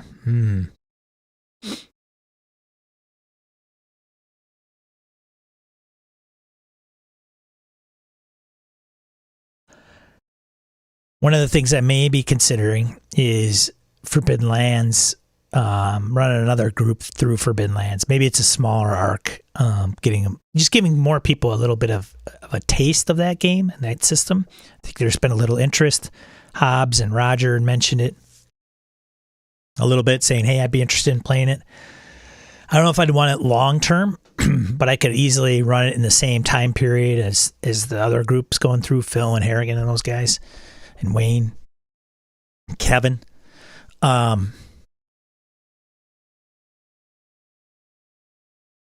Sweefer, you want in on that? It is a unique game. Josh, who was on the Discord kind of saying, my group it's not going well. This is opt-in, man. Opt-in, like I said, opt-in is the way to go. Here's the premise of the game. It's a survival hex crawl RPG, fantasy RPG. Survival. If that's not, you're not a hero. That's a different game. So it is, I could see it being very much, hey, I don't like that game at all. I don't like having to roll for journeying, right? The journey piece, which is broken down by somebody leading the way, filling that role in that lead the way. They make a check. The others make hiking checks and scout checks. Okay. And only one person can scout, but they can hike. But the lead the way person can't do anything else but lead the way. They have to forage for food, and there's resource dies. And Josh's group, some of that is they feel as though that's in the way of other things they want to accomplish. And I get it. I totally get it. But if that's not what you want to do, that's not the game. It's not the game you want to play. Cortex Prime. Man, I got so many games over here, man. Cortex Prime. I haven't not read terribly deep into it. Heron was over. Ghost was in the Discord. He might have bounced. I'm sure it is great. The only trouble I'll have with Cortex specifically is time enough to mold a specific game using it. So first you have to understand some of the framework and then the options and the choices, but you also probably have to have a goal in mind. To me, it's kind of like learning to program, probably not as difficult. Mileage may vary, but when you learn to program, it helps to have a project in mind so that you can code this something, right? You got an objective. So Cortex Prime, same thing. Like if you've got a specific game that you want to run, whether it's like a Ghostbusters game or, a science fiction game or whatever that is, and you want to kind of do things your own kind of way, and Cortex helps you get there. There's other games, right? You could use Fate, you could use GURPS, you could use Savage Worlds. But if you're trying to go into Cortex because maybe it's more you want to get in the garage and really pound out your own custom car, great. But it's time. That's the big thing, time. We all talk about time is precious, especially as we get older and we got adulting stuff. We can't dedicate the amount of time like we did in college or high school or junior high when we didn't have to work because our parents were footing the bill. So that would be my only, problem with molding anything, fabricating my own kind of set of rules or whatever you want to call it with Cortex Prime. Great game, great framework, no question. I'm sure it's awesome. I just don't know. And that's with anything. Like if I want to run this special cool thing, I think I'm going to do it in GURPS or, and they don't already have it kind of, and some of those already have it framed up, right?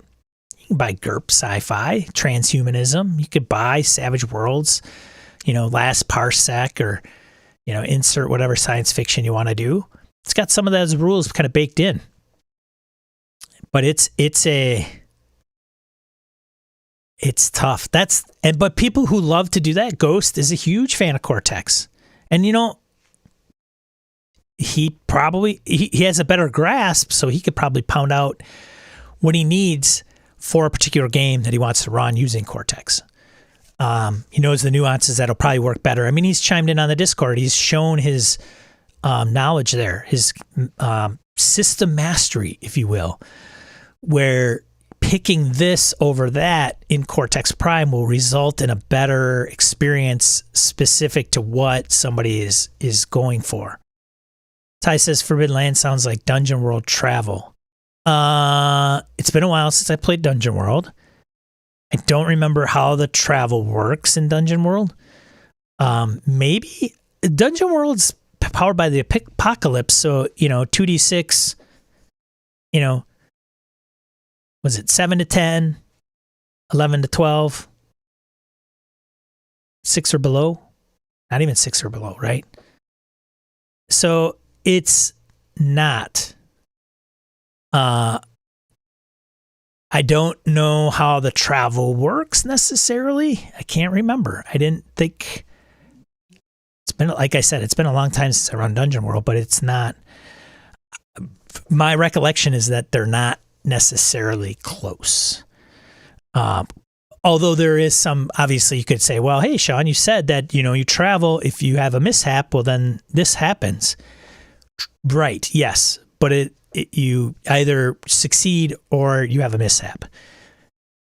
And then the mishap, where Dungeon World is very, you succeed with a setback. You succeed without any setbacks, or you don't succeed. There's a mantra within Apocalypse World and the 2d6. I don't think Forbidden Lands is a 1-for-1 comparison by any means. Sure, but there's maybe some nuances, but I'd have to look at it a little closer, Ty, to see if that's the case. My problem with the few one-shots I've been in with Cortex Prime is how much time it takes to pick the dice, and rolling dice and deciding the results takes several minutes. Yeah. That's with a lot of games. If they get too fiddly, too noodly, we'll see. I don't want to give up on Cold Shadows either. That's a trickier one too, because it's not made for a one-shot. It really is longer term play, probably 4 or 5 sessions. I mean, you can create in Cold Shadows, you can create your own organization, and then based on the organization, there are some traits of your organization that trickle down onto the character, right? So if you are part of the CIA, I think the CIA is information based, so then your agents, because they're members of the CIA, have an information trait aspect. They call them aspect, right? Some of the ones that are, more known to violence or something like that, then their combat, for their agents, they get an aspect of combat. So you create, yes, you could pick CIA, right? Very easy, but nonetheless, as things progress through Cold Shadows,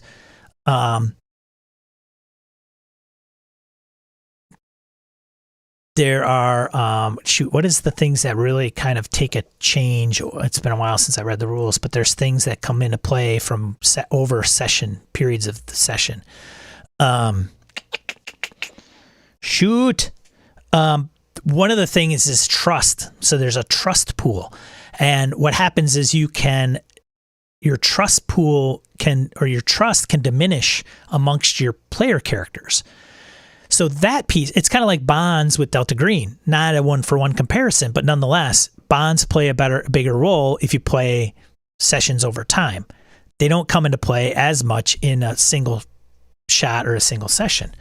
Same thing with the trust piece and bonds within Cold Shadows. In order to get some of that out, right, the backstabbing of espionage comes into play. A one-shot doesn't really facilitate it that well, so we'll see. That's another thing I want to get to the table.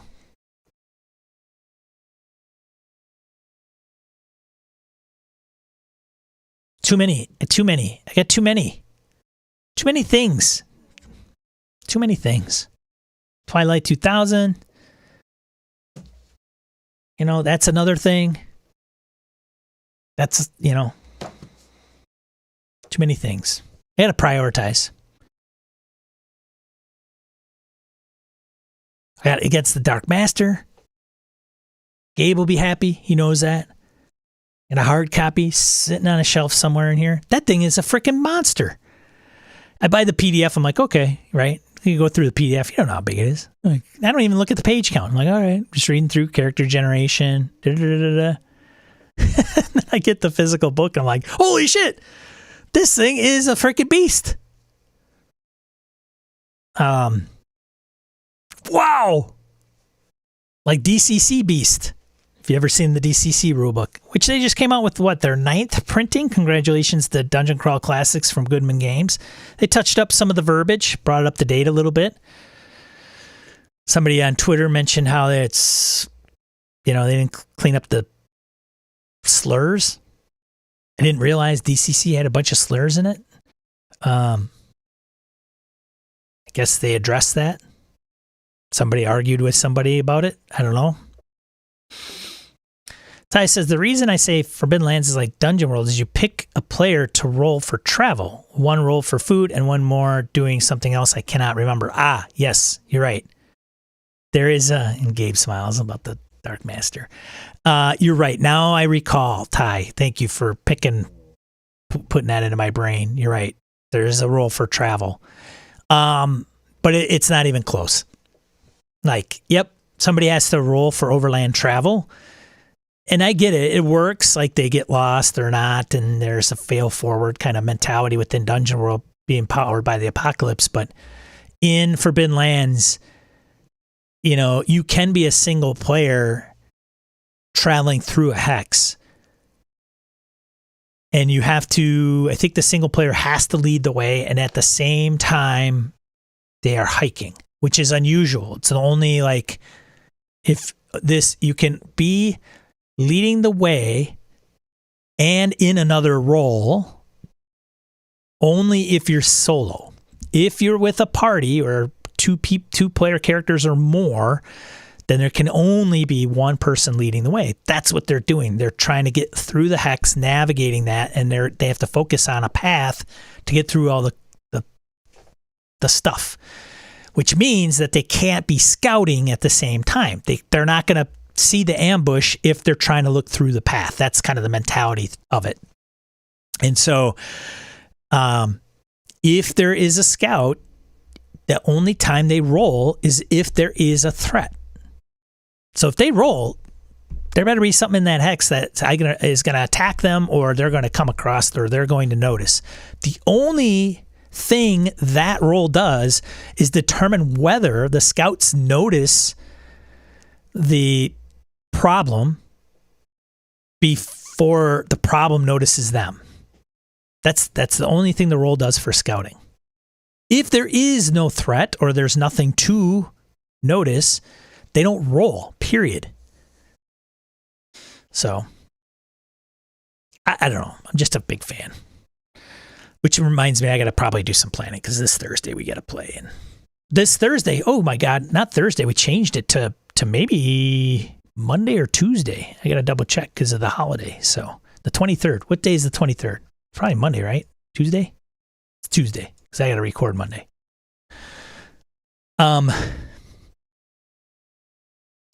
Lucas says, I make goals for my gaming hobby. My goal is to finish Masks this year, then run a one-shot of Merkborg before the end of the year. Next year is to run Mothership and Shadow of the Demon Lord. Yeah. You can run, Lucas, Mothership a one-shot. It does do one-shots very well if you want to just make that happen, just so you know. I mean, if you're going to do a campaign, good on you. But if you're like, hey, I want to get that off my bucket list of RPGs to run, Ypsilon 14 is a good one. Straightforward. Gradient Descent is big. A Pound of Flesh is pretty big. Yeah, but pamphlets are really awesome. And they're very brief. So gosh darn it, Augie, get out of there. Go. But you got to kind of work with what you have and understand that whatever the players come up with, you just got to kind of go with the flow if it's not written out. So Phil ran Ypsilon 14 for us and went really well. I think he's run it before. Get out of here. Augie's down here futzing around, pissing me off. So, dude, You had food. Go away. And he's going to just keep futzing with me. But yeah, there's a few other ones that I've picked up and haven't run though, but they're very brief. Yeah. Ypsilon is $2 and comes with cool MP3. I didn't know it came with MP3. I'll have to double check and see. My goal is the chase away the doubting demons in my head and run a game this year. Ty, you can run a game. What's holding you up? I'm interested. That it's we all have them. We've all had them. You know, I'm going to run a game. I don't know. I got doubts going through my head. Hoggy doesn't love me. He loves food. Right, Huggy?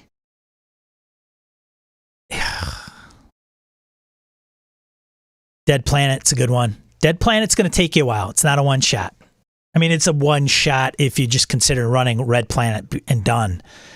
But, you know, I ran Red Planet for the group and it lasted, I think we did it, 4 or 5 sessions maybe? And they didn't get to even half of what was in Red Planet. I even told the group, like, hey, if you want to play Red Planet again, Dead Planet, I should say, get out of here, Uggy. The experience that they will have with another game master will be completely different than the one I did, because I went off the rails for that one. They had a good time. Much more complex. Yeah, there's kind of 3 pieces to that scenario. And you can get away with running just one of those, 2 of those. I mean, 2 of those for sure, because the first one's going to be as you enter the sector. And then, depending what goes on from there. It's a good one, though. I got to get this guy food. It's crazy, man. Sweet for BS or con. Ty, can't find a friendly or a bunch of game players that would help ease the butterflies. That's actually not bad, Sweefer. Glad you brought that up. Ty, if you want to run a game, you know, BS or con. And I only say this because he's playing a game. He's playing a toy. The BSer community, just tell them when you're going to run. Like, hey, I'm a first-time game master. Just wanted to let you know, everybody will be up for it. And the thing is many folks are game masters. So they understand the plight, and they can help you. Phil ran Ypsilon 14 Mothership. You know, he's like... And I think it is different when you have a group of game masters at the table. It just is. It could be worse, but I know it's different. Most of the times it's more positive, right? They're going to feed you stuff. You just go with it. We were like bringing up roles for Phil. Like, hey, maybe I should probably, you know, I'll probably lose my marbles here. I'll make a check. You know, is that good? Like, we didn't care if we were failing. Meanwhile, in some groups, you know, as players that haven't sat behind the screen, you know, they can be, you know, very much a all survival at all costs kind of mode. And, you know, that's sometimes GMs can embrace the failure piece even as players. So.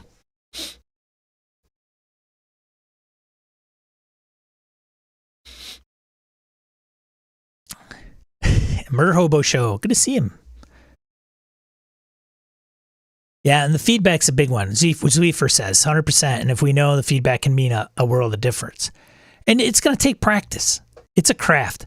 A lot of us have been running games for years, and we still are trying to find ways in games that facilitate a better experience at the table. However you define better experience. I mean, I'm terrible at rules. Like, I can't remember them. I can't keep them in my head. So becoming system mastery for me is tough, especially if you're running multiple systems. It's just a challenge for me personally. There's others that, you know, Ghost, I see you out there. He's Cortex Prime. He knows the deal. He's going to have that down pretty well. And then there's folks, you know, that can do multiple games and get to know them very, very, very well. And they bring them to the table and they know exactly what they're going to roll with. Depends on the game. So we'll, you know, again, if you really want to do a game, you just gotta do it. It's not going to do itself. That's with anything. It's podcasting, YouTubing, anything creative. It's perfect is the enemy of good. Don't think of trying to be perfect. Don't be afraid to realize that you will have some things that'll be messed up. So, I shouldn't have done that. That's all right. The next time you'll remember. In the moment, it's tough. If we talk, there's podcasters out there that just talk about all this stuff, and then probably not even that great either. Probably don't even heed their own advice. So easy to be armchair quarterbacks and then get out on the field and can't pass, the ball further than 5 yards. But they know the deal. They know the playbook. Ugh. What else is new? AMA. No.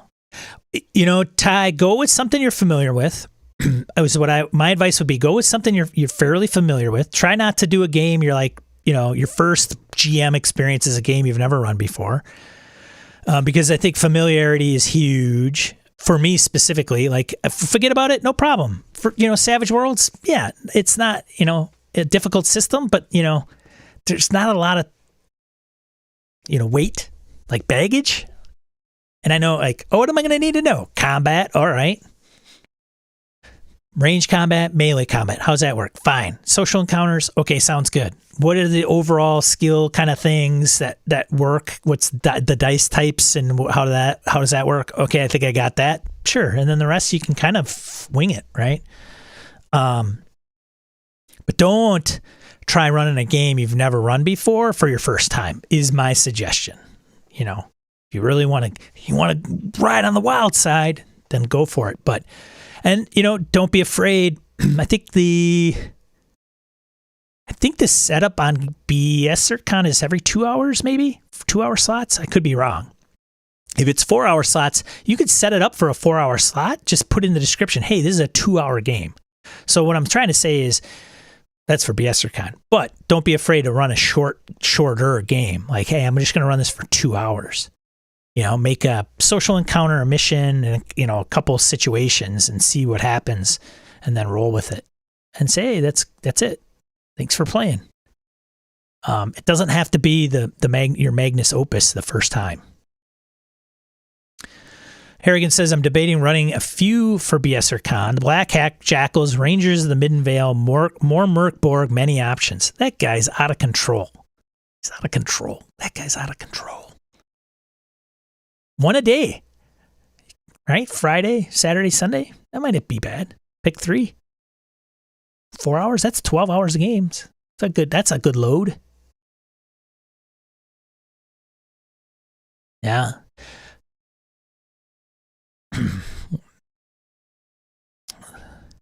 Sweet for you. If you could pick only one aspect for prep, what would it be? If you could only pick one aspect for prep, what would it be? Monsters, maps, NPCs, etc. That is a good question. So my answer would be, it depends. Hey, shocker. Christian Serrano says story. I put prepping story above everything else.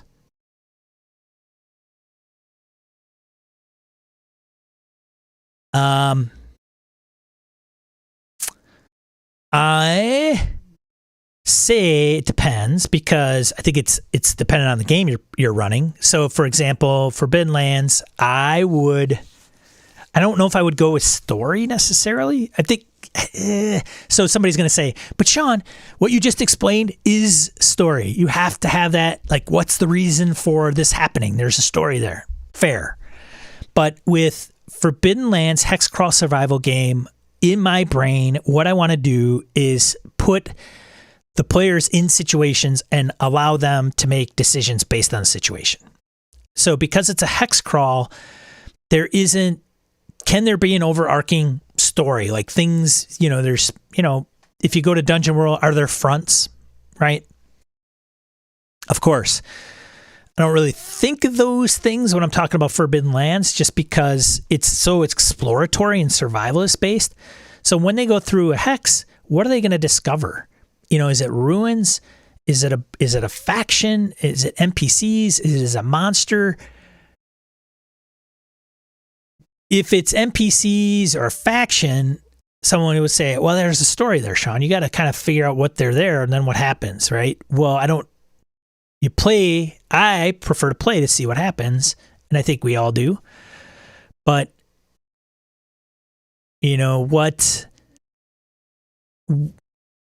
what happens with when they come across the NPC or the faction and the player characters don't stash all their stuff, right? So the group recently killed a bunch of bandits, came across, so they get to take all their stuff and they're going to go and sell it. Well, they don't, there's talk about, well, we don't have to haul it all the way back to the outpost.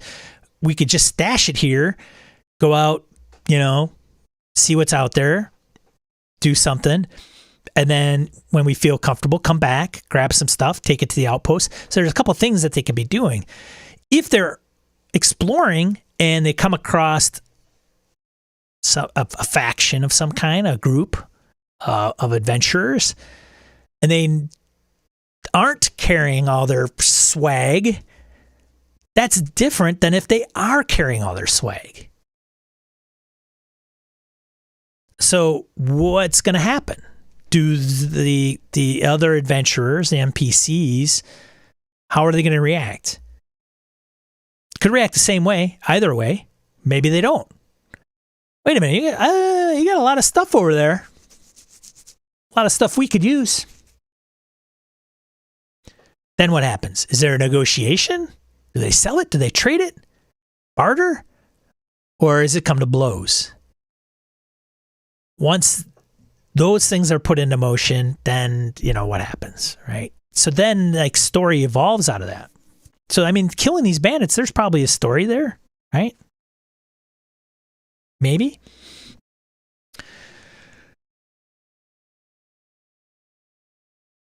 Arkan says he wants to play a bunch. Yeah, you gotta limit that, buddy. Bite off more than you could chew. Out of control, I say. Redelic says, I prep scenarios and have ideas of a few NPCs and a ton of names. Story comes from scenarios. Yeah, I'd agree with that. Sure. Absolutely. Dorigo says, earlier this week, I converted the combat section from Forbidden Lands to a Word doc so I can lay it out the way I want. Helpful. Christian says, story is broad. I should qualify that. What I mean is characters, situations / encounters, scenarios, conveying themes. Maps are last, and if I could pull existing stat blocks, I do. Yeah. Thanks, buddy. I knew what you're talking about.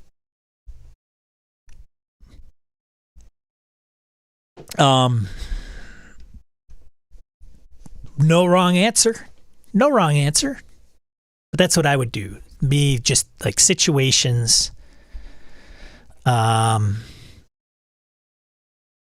it's different than some of maybe the D&D 5e big book adventures are, because there's it's kind of laid out. There's a lot of background. There's maybe some history. There's some very fleshed out NPCs that play specific roles within the adventure. So with some of that, you don't even need, what do you prep for? Monsters are there. The NPCs are statted out. There's an overarching storyline. It just depends on which direction the player characters decide to go. And you just have to adapt. What happens if they go out of sequence? It's flexibility in that regard.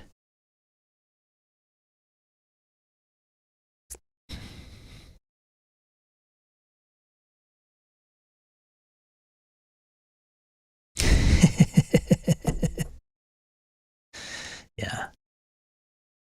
So,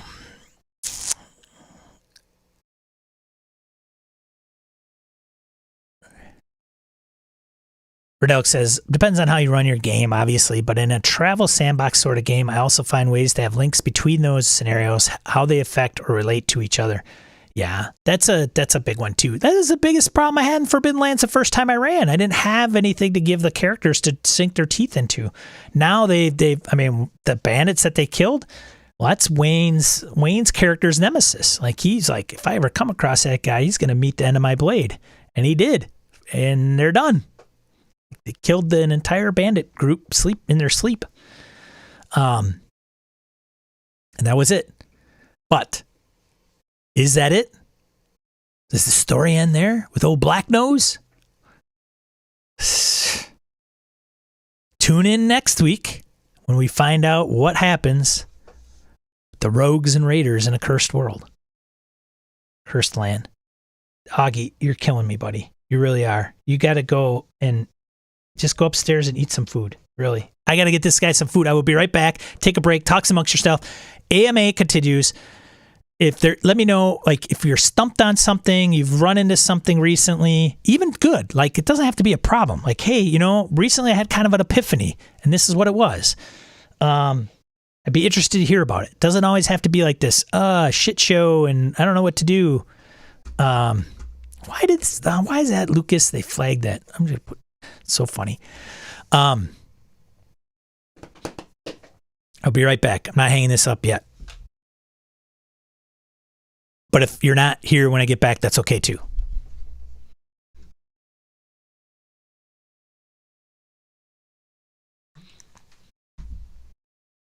here, Augie. Food? Come on. Come on, Augie.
All right. Oh, that guy is something else, I tell you. Hey, if you're still here, thanks. Let's see. Christian says, Sean, speaking of rules mastery and playing various games, we spoke once about games designed for specific stories versus core/universal rules. We did.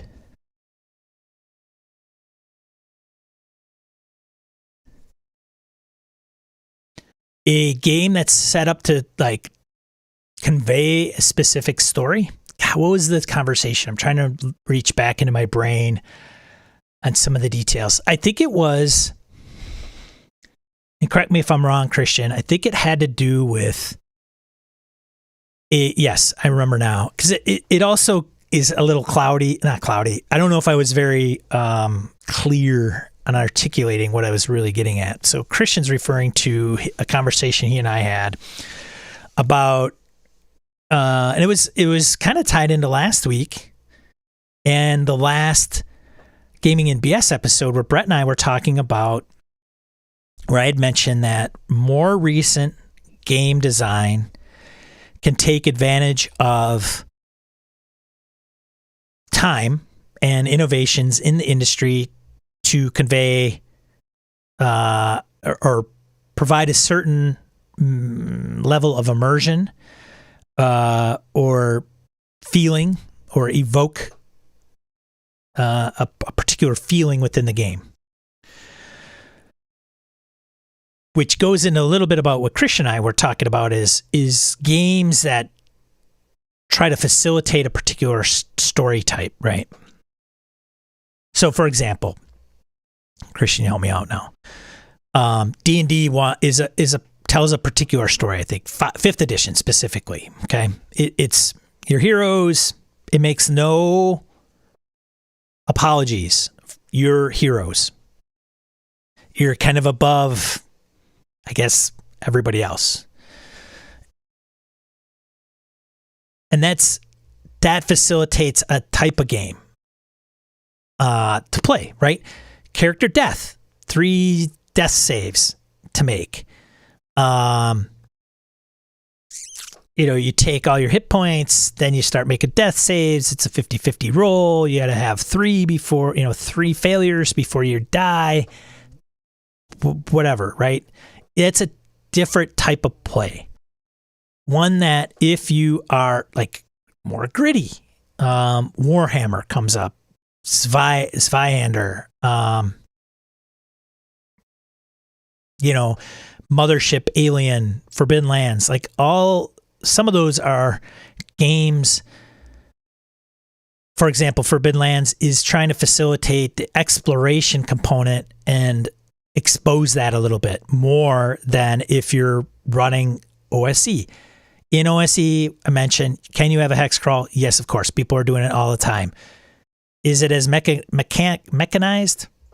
Is there a specific core set of mechanics like Forbidden Lands, the journey roll, the mishaps, the scout, the mishaps, foraging, hunting, make camp roll, resource dices, right? Dice. That's somewhat different. Brett and I were talking about it one time when he was talking about his Greyhawk campaign. They travel some more.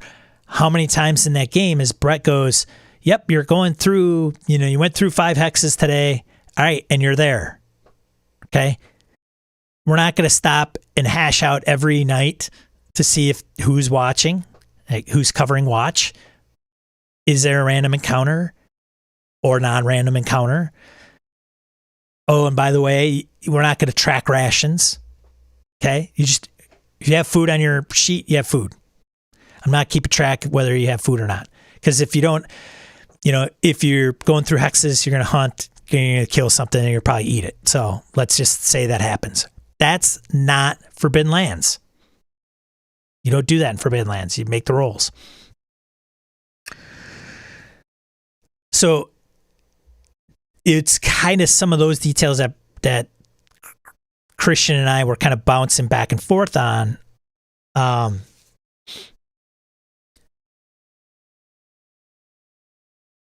So he says, core rules are great for mastery, but specific designs are great for immersion.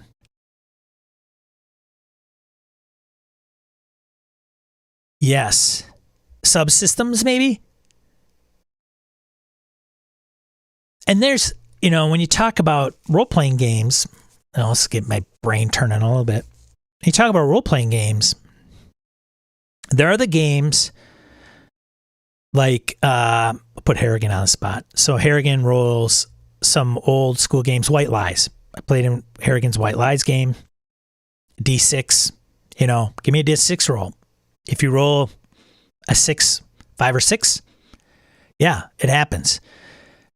And so he's dynamically changing that depending on the situation and the request, right? Players, is what we're going to do. It's probably a little bit more difficult.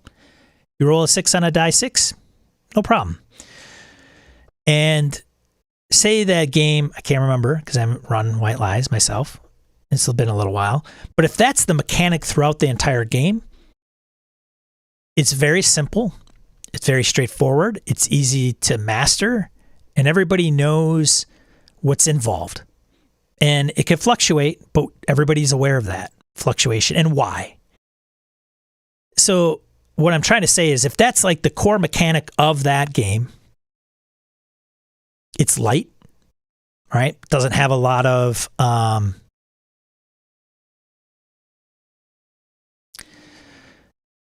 complexity.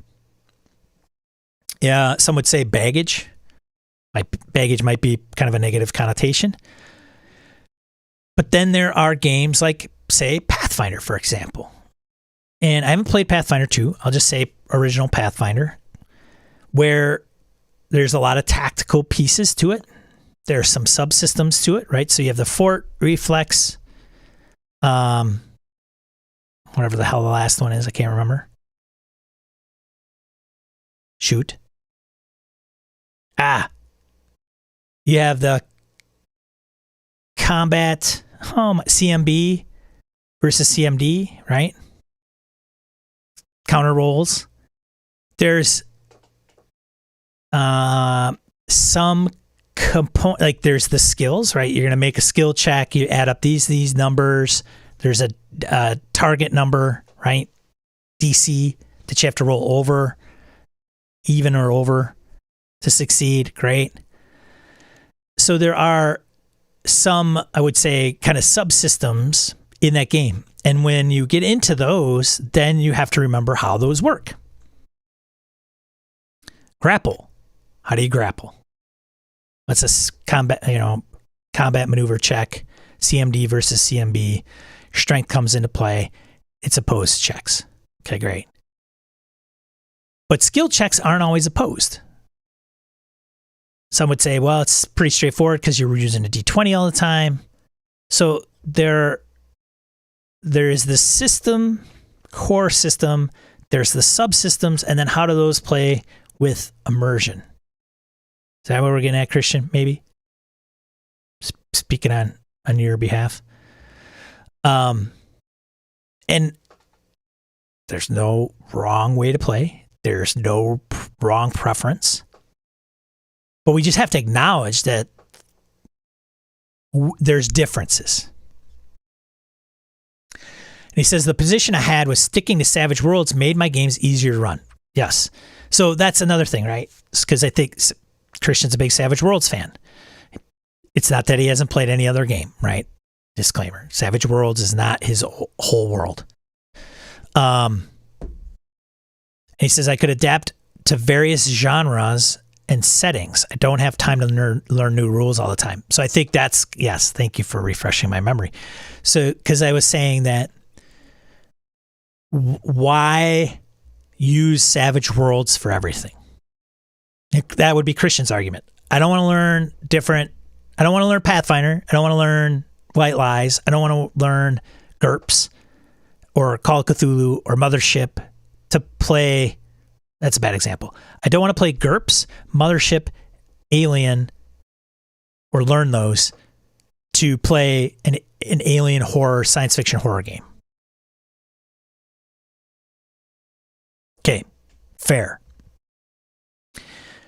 My argument would be, but if there's a game that you are trying to emulate, provide more suspense, like have players and make the connection. Like I said, I mentioned this before, like, oh, when I do this, it feels like I'm actually, like I could see how this would be like hacking a computer. Yeah, you're not typing on the keyboard and entering some goofy commands and, whatever. But rolling this dice this way, having these successes, in this card mechanic. Oh, and I could burn these because when I burn these, it has to do with whatever. It facilitates the feeling that it would take to hack a complex computer network.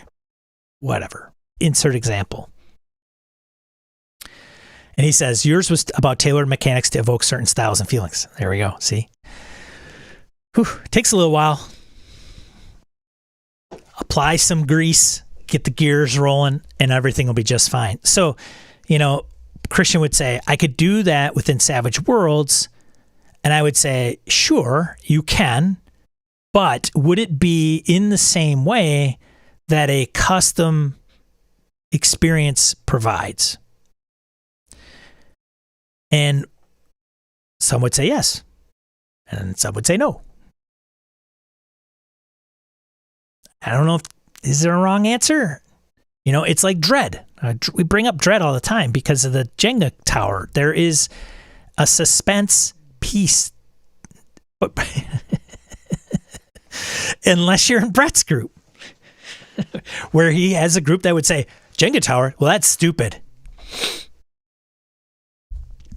That's the way they would look at it. They wouldn't look at it as a suspense mechanic.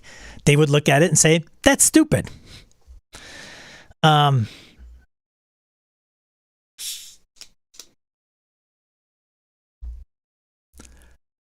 So mileage may vary, but I think, so that's what the argument between Christian and I was mentioning. So it's not that I don't want to, I just don't have the bandwidth in my life, right? So so I think there is an acknowledgement, I think that we share, that there is two games.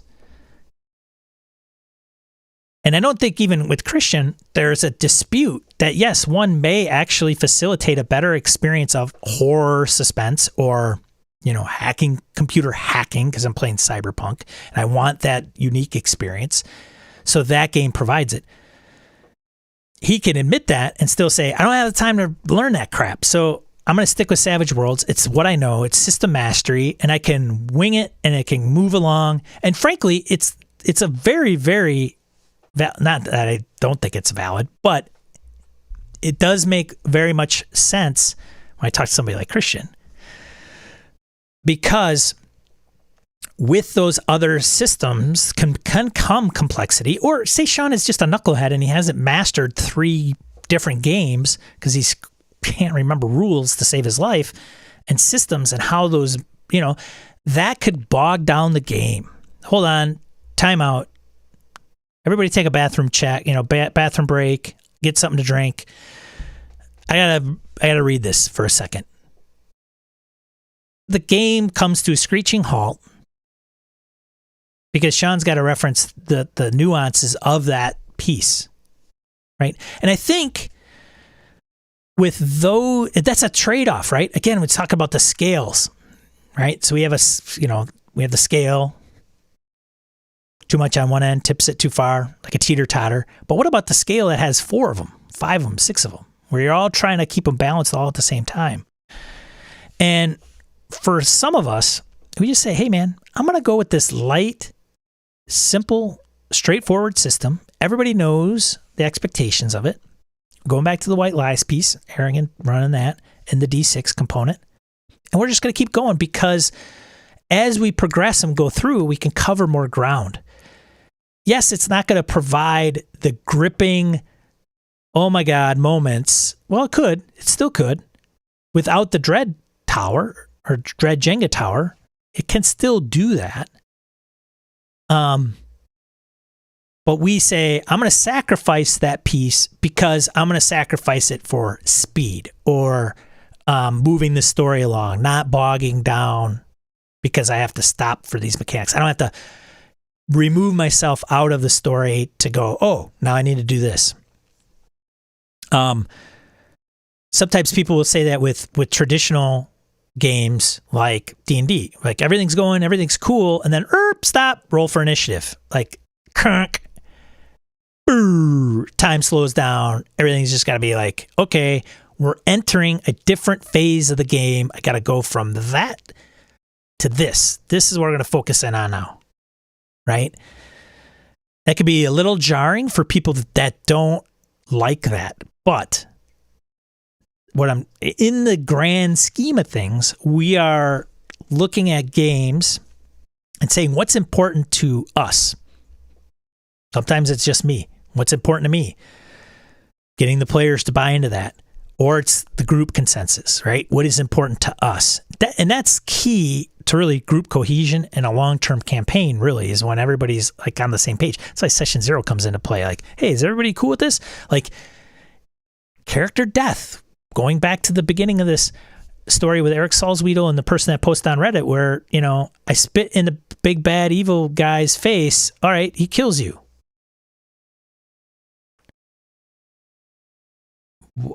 It's that goes to character death. I didn't know my character could die in this game. Well, you got hit points. Well, I know, but I thought, it should be meaningful, right? So it goes back. It's like this big circle. Like, it's either a big circle or it's just Sean talking himself into circles, It's probably the latter more than anything. Thanks, Christian, for being able to bring that up and get me to talk about something specific. But those are the trade-offs. And I think even with session 0, if it's not, maybe that's even just a different way of approaching session 0. So instead of saying, hey, we're going to go through cats, and we're going to talk about tone and concept and some of these details that are outlining cats, or, lines and veils, what that means, and all these other details. And this is what it's going to be about. Here's the pitch. It's going into what is important in the game to everybody at the table and boiling it down to a common denominator, because it's hard to hit all those points. But if you can get enough of them to be agreed upon, the less risk involved in it falling apart. Talk about, I don't know if it's necessarily a science, but there's definitely an art to this. And so it goes back to why, how many players ask the game master, like, why are you running this? Why are you running this game? Sure, we could say, I want to run Merc Borg because it's pretty cool and da-da-da. Sure, okay. It's got cool art. It's probably kind of gritty. Some of it's kind of hilarious. Like, your fetus dropped out of the bottom of your hung mother, or hanged mother. Like, she was hanged, and you were the birth of a fetus that dropped out of her when she, it's like, it's so obnoxious. Yeah, and it's like got some components to that. But why are you running that game? Is it because of the system? Is it because of the setting? Maybe they're tied together. Is it because of the mechanics, which ties into system, obviously, a little bit? And understanding that component and saying, oh, okay, cool. Because if the players know why the game master wants to run that specific game, then they may have even a better idea than the pitch. Pitch, because you can go into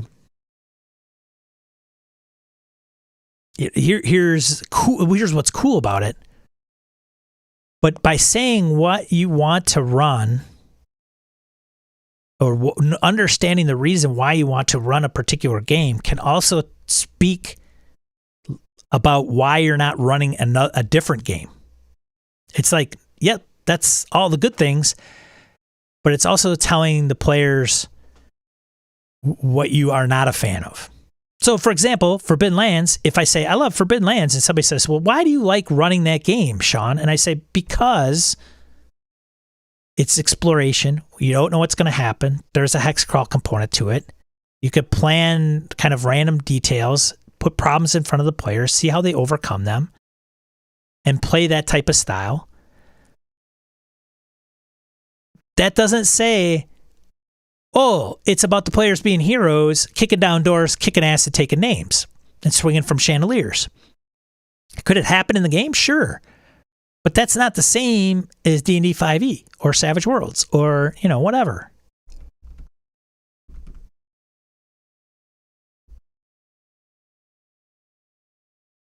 Gabe says, I'm just very interested in game resolutions / innovations. I don't at all mind taking the time.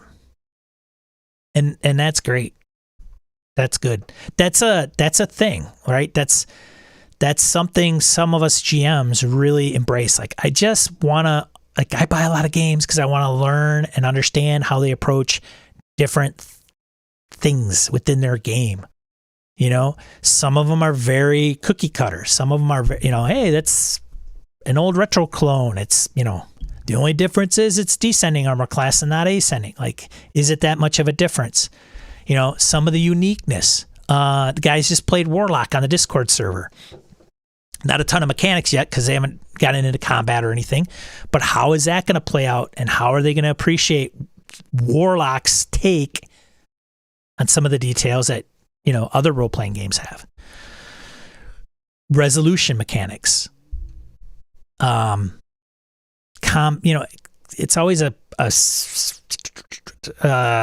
it's always how does the problem get resolved once the players determine what they need to do.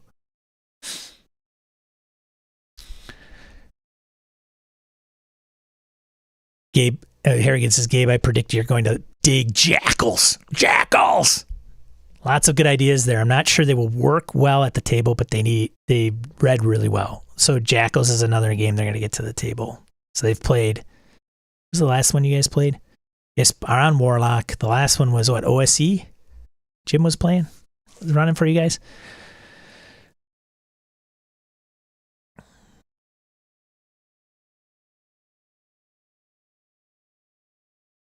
Warlock. Ordelk, I love games that have super interesting mechanics that tie to the story. Sometimes they are so specific, though, that it lends the play to being episodic, unrelated one-shots instead of long campaigns. Harrigan says Swords and Wizardry was what they were playing before Warlock.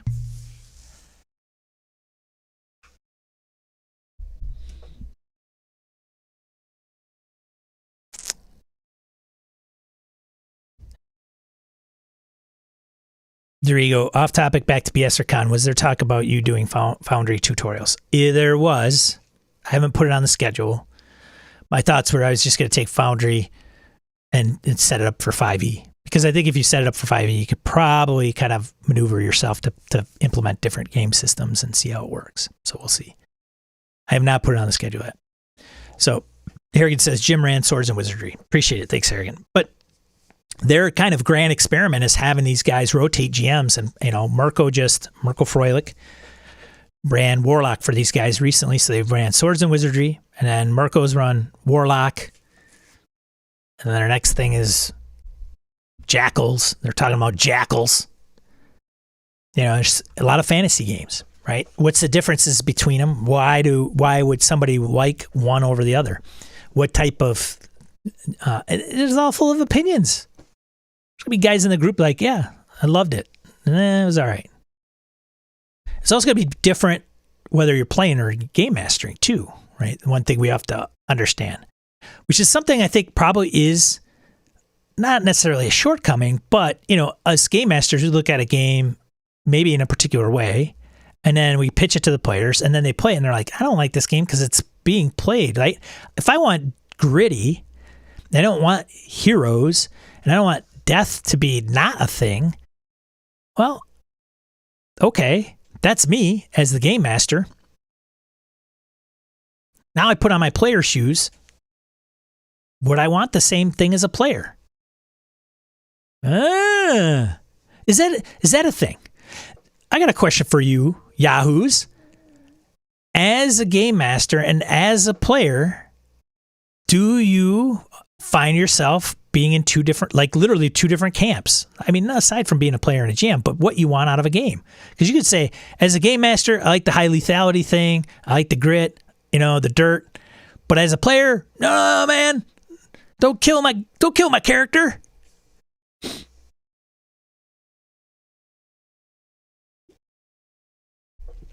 Arrogant says they're talking about Against the Dark Master. Gabe's going to be running that. Conan. Which are two, that's like getting into some really different territory. Yeah. Farty's talking about doing Mothership. Well, they're just tackling all kinds of crap over there in their little cool guy group.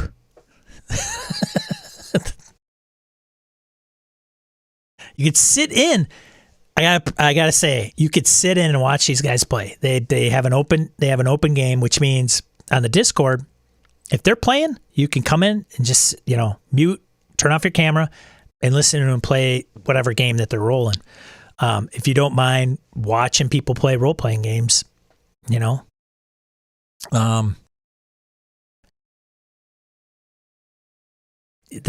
open to doing that. It's not a closed group, so they're not sealing off the windows. So you can watch and hear through the windows and the sound and how they're playing and what they're playing. But it's some of those things aren't going to hit, the rubber's not going to hit the road until they start really encountering some of those things that are going to drive those mechanics and systems into play. That's what I was talking to Harrigan the other night was, how did Warlock go? And he's like, oh, it's great. But, we haven't done some of the things that the system provides because we haven't run into a situation that spurs that yet. So we'll see. Right? So if you're role playing and it's just talk all the time, talky, and discussing it amongst the group, you're just kind of going through like a little cavern and, nobody's checking for traps or, combat hasn't broken out or something like that, well, then there might not be a ton of dice rolling or system mechanics that come into play quite yet. So I'm interested to hear what happens when that occurs. Dorigo, off to sit in the woods. A la Brett. Catch y'all later, Dorigo. Okay, good luck snagging one. Getting that 30 point buck or 30 pointer. Good luck there. Hey. Going to deer camp. All right. Cool, eh? Alrighty then.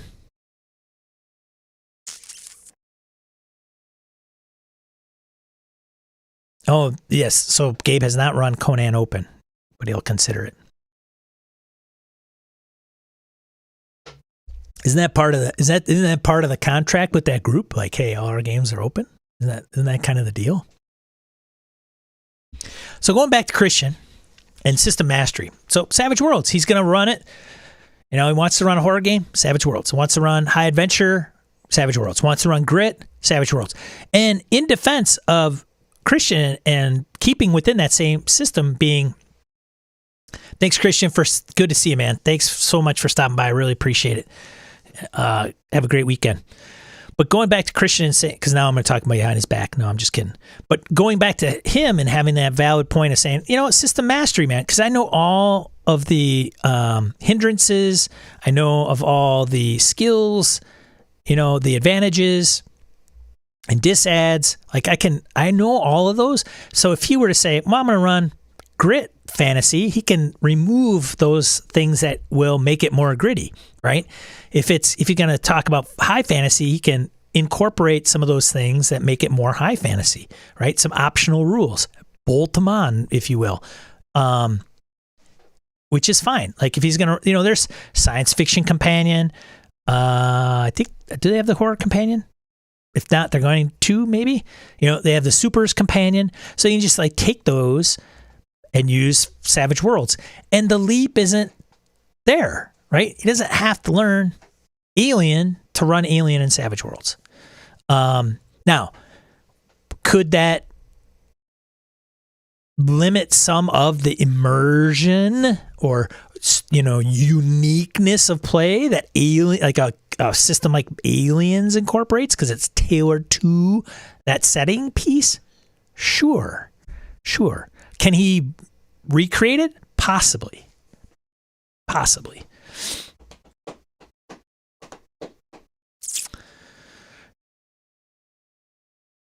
Oh, Gabe is running the other side of the 45 on Alt Thursdays. The off-brand stuff. I see.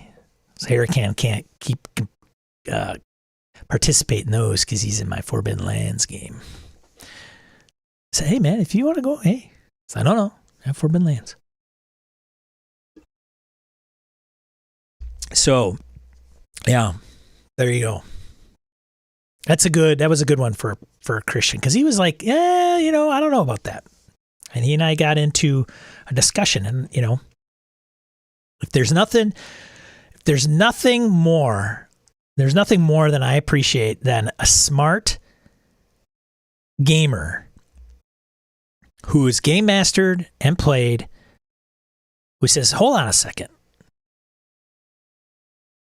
Here's some of the details. Here's where I think is not something you're considering.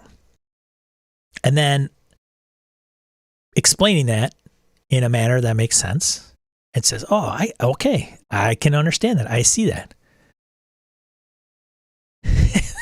We can agree to disagree, or we can agree. And I could say, I didn't realize that. That's absolutely a valid, it's not invalid, but I say, I understand that. And I can, it makes more sense to me than it did 20 minutes ago. It's a perspective I did not consider versus other discussions I've had. Oh my God, my stomach's going crazy. It's just Saturdays. Anyways. I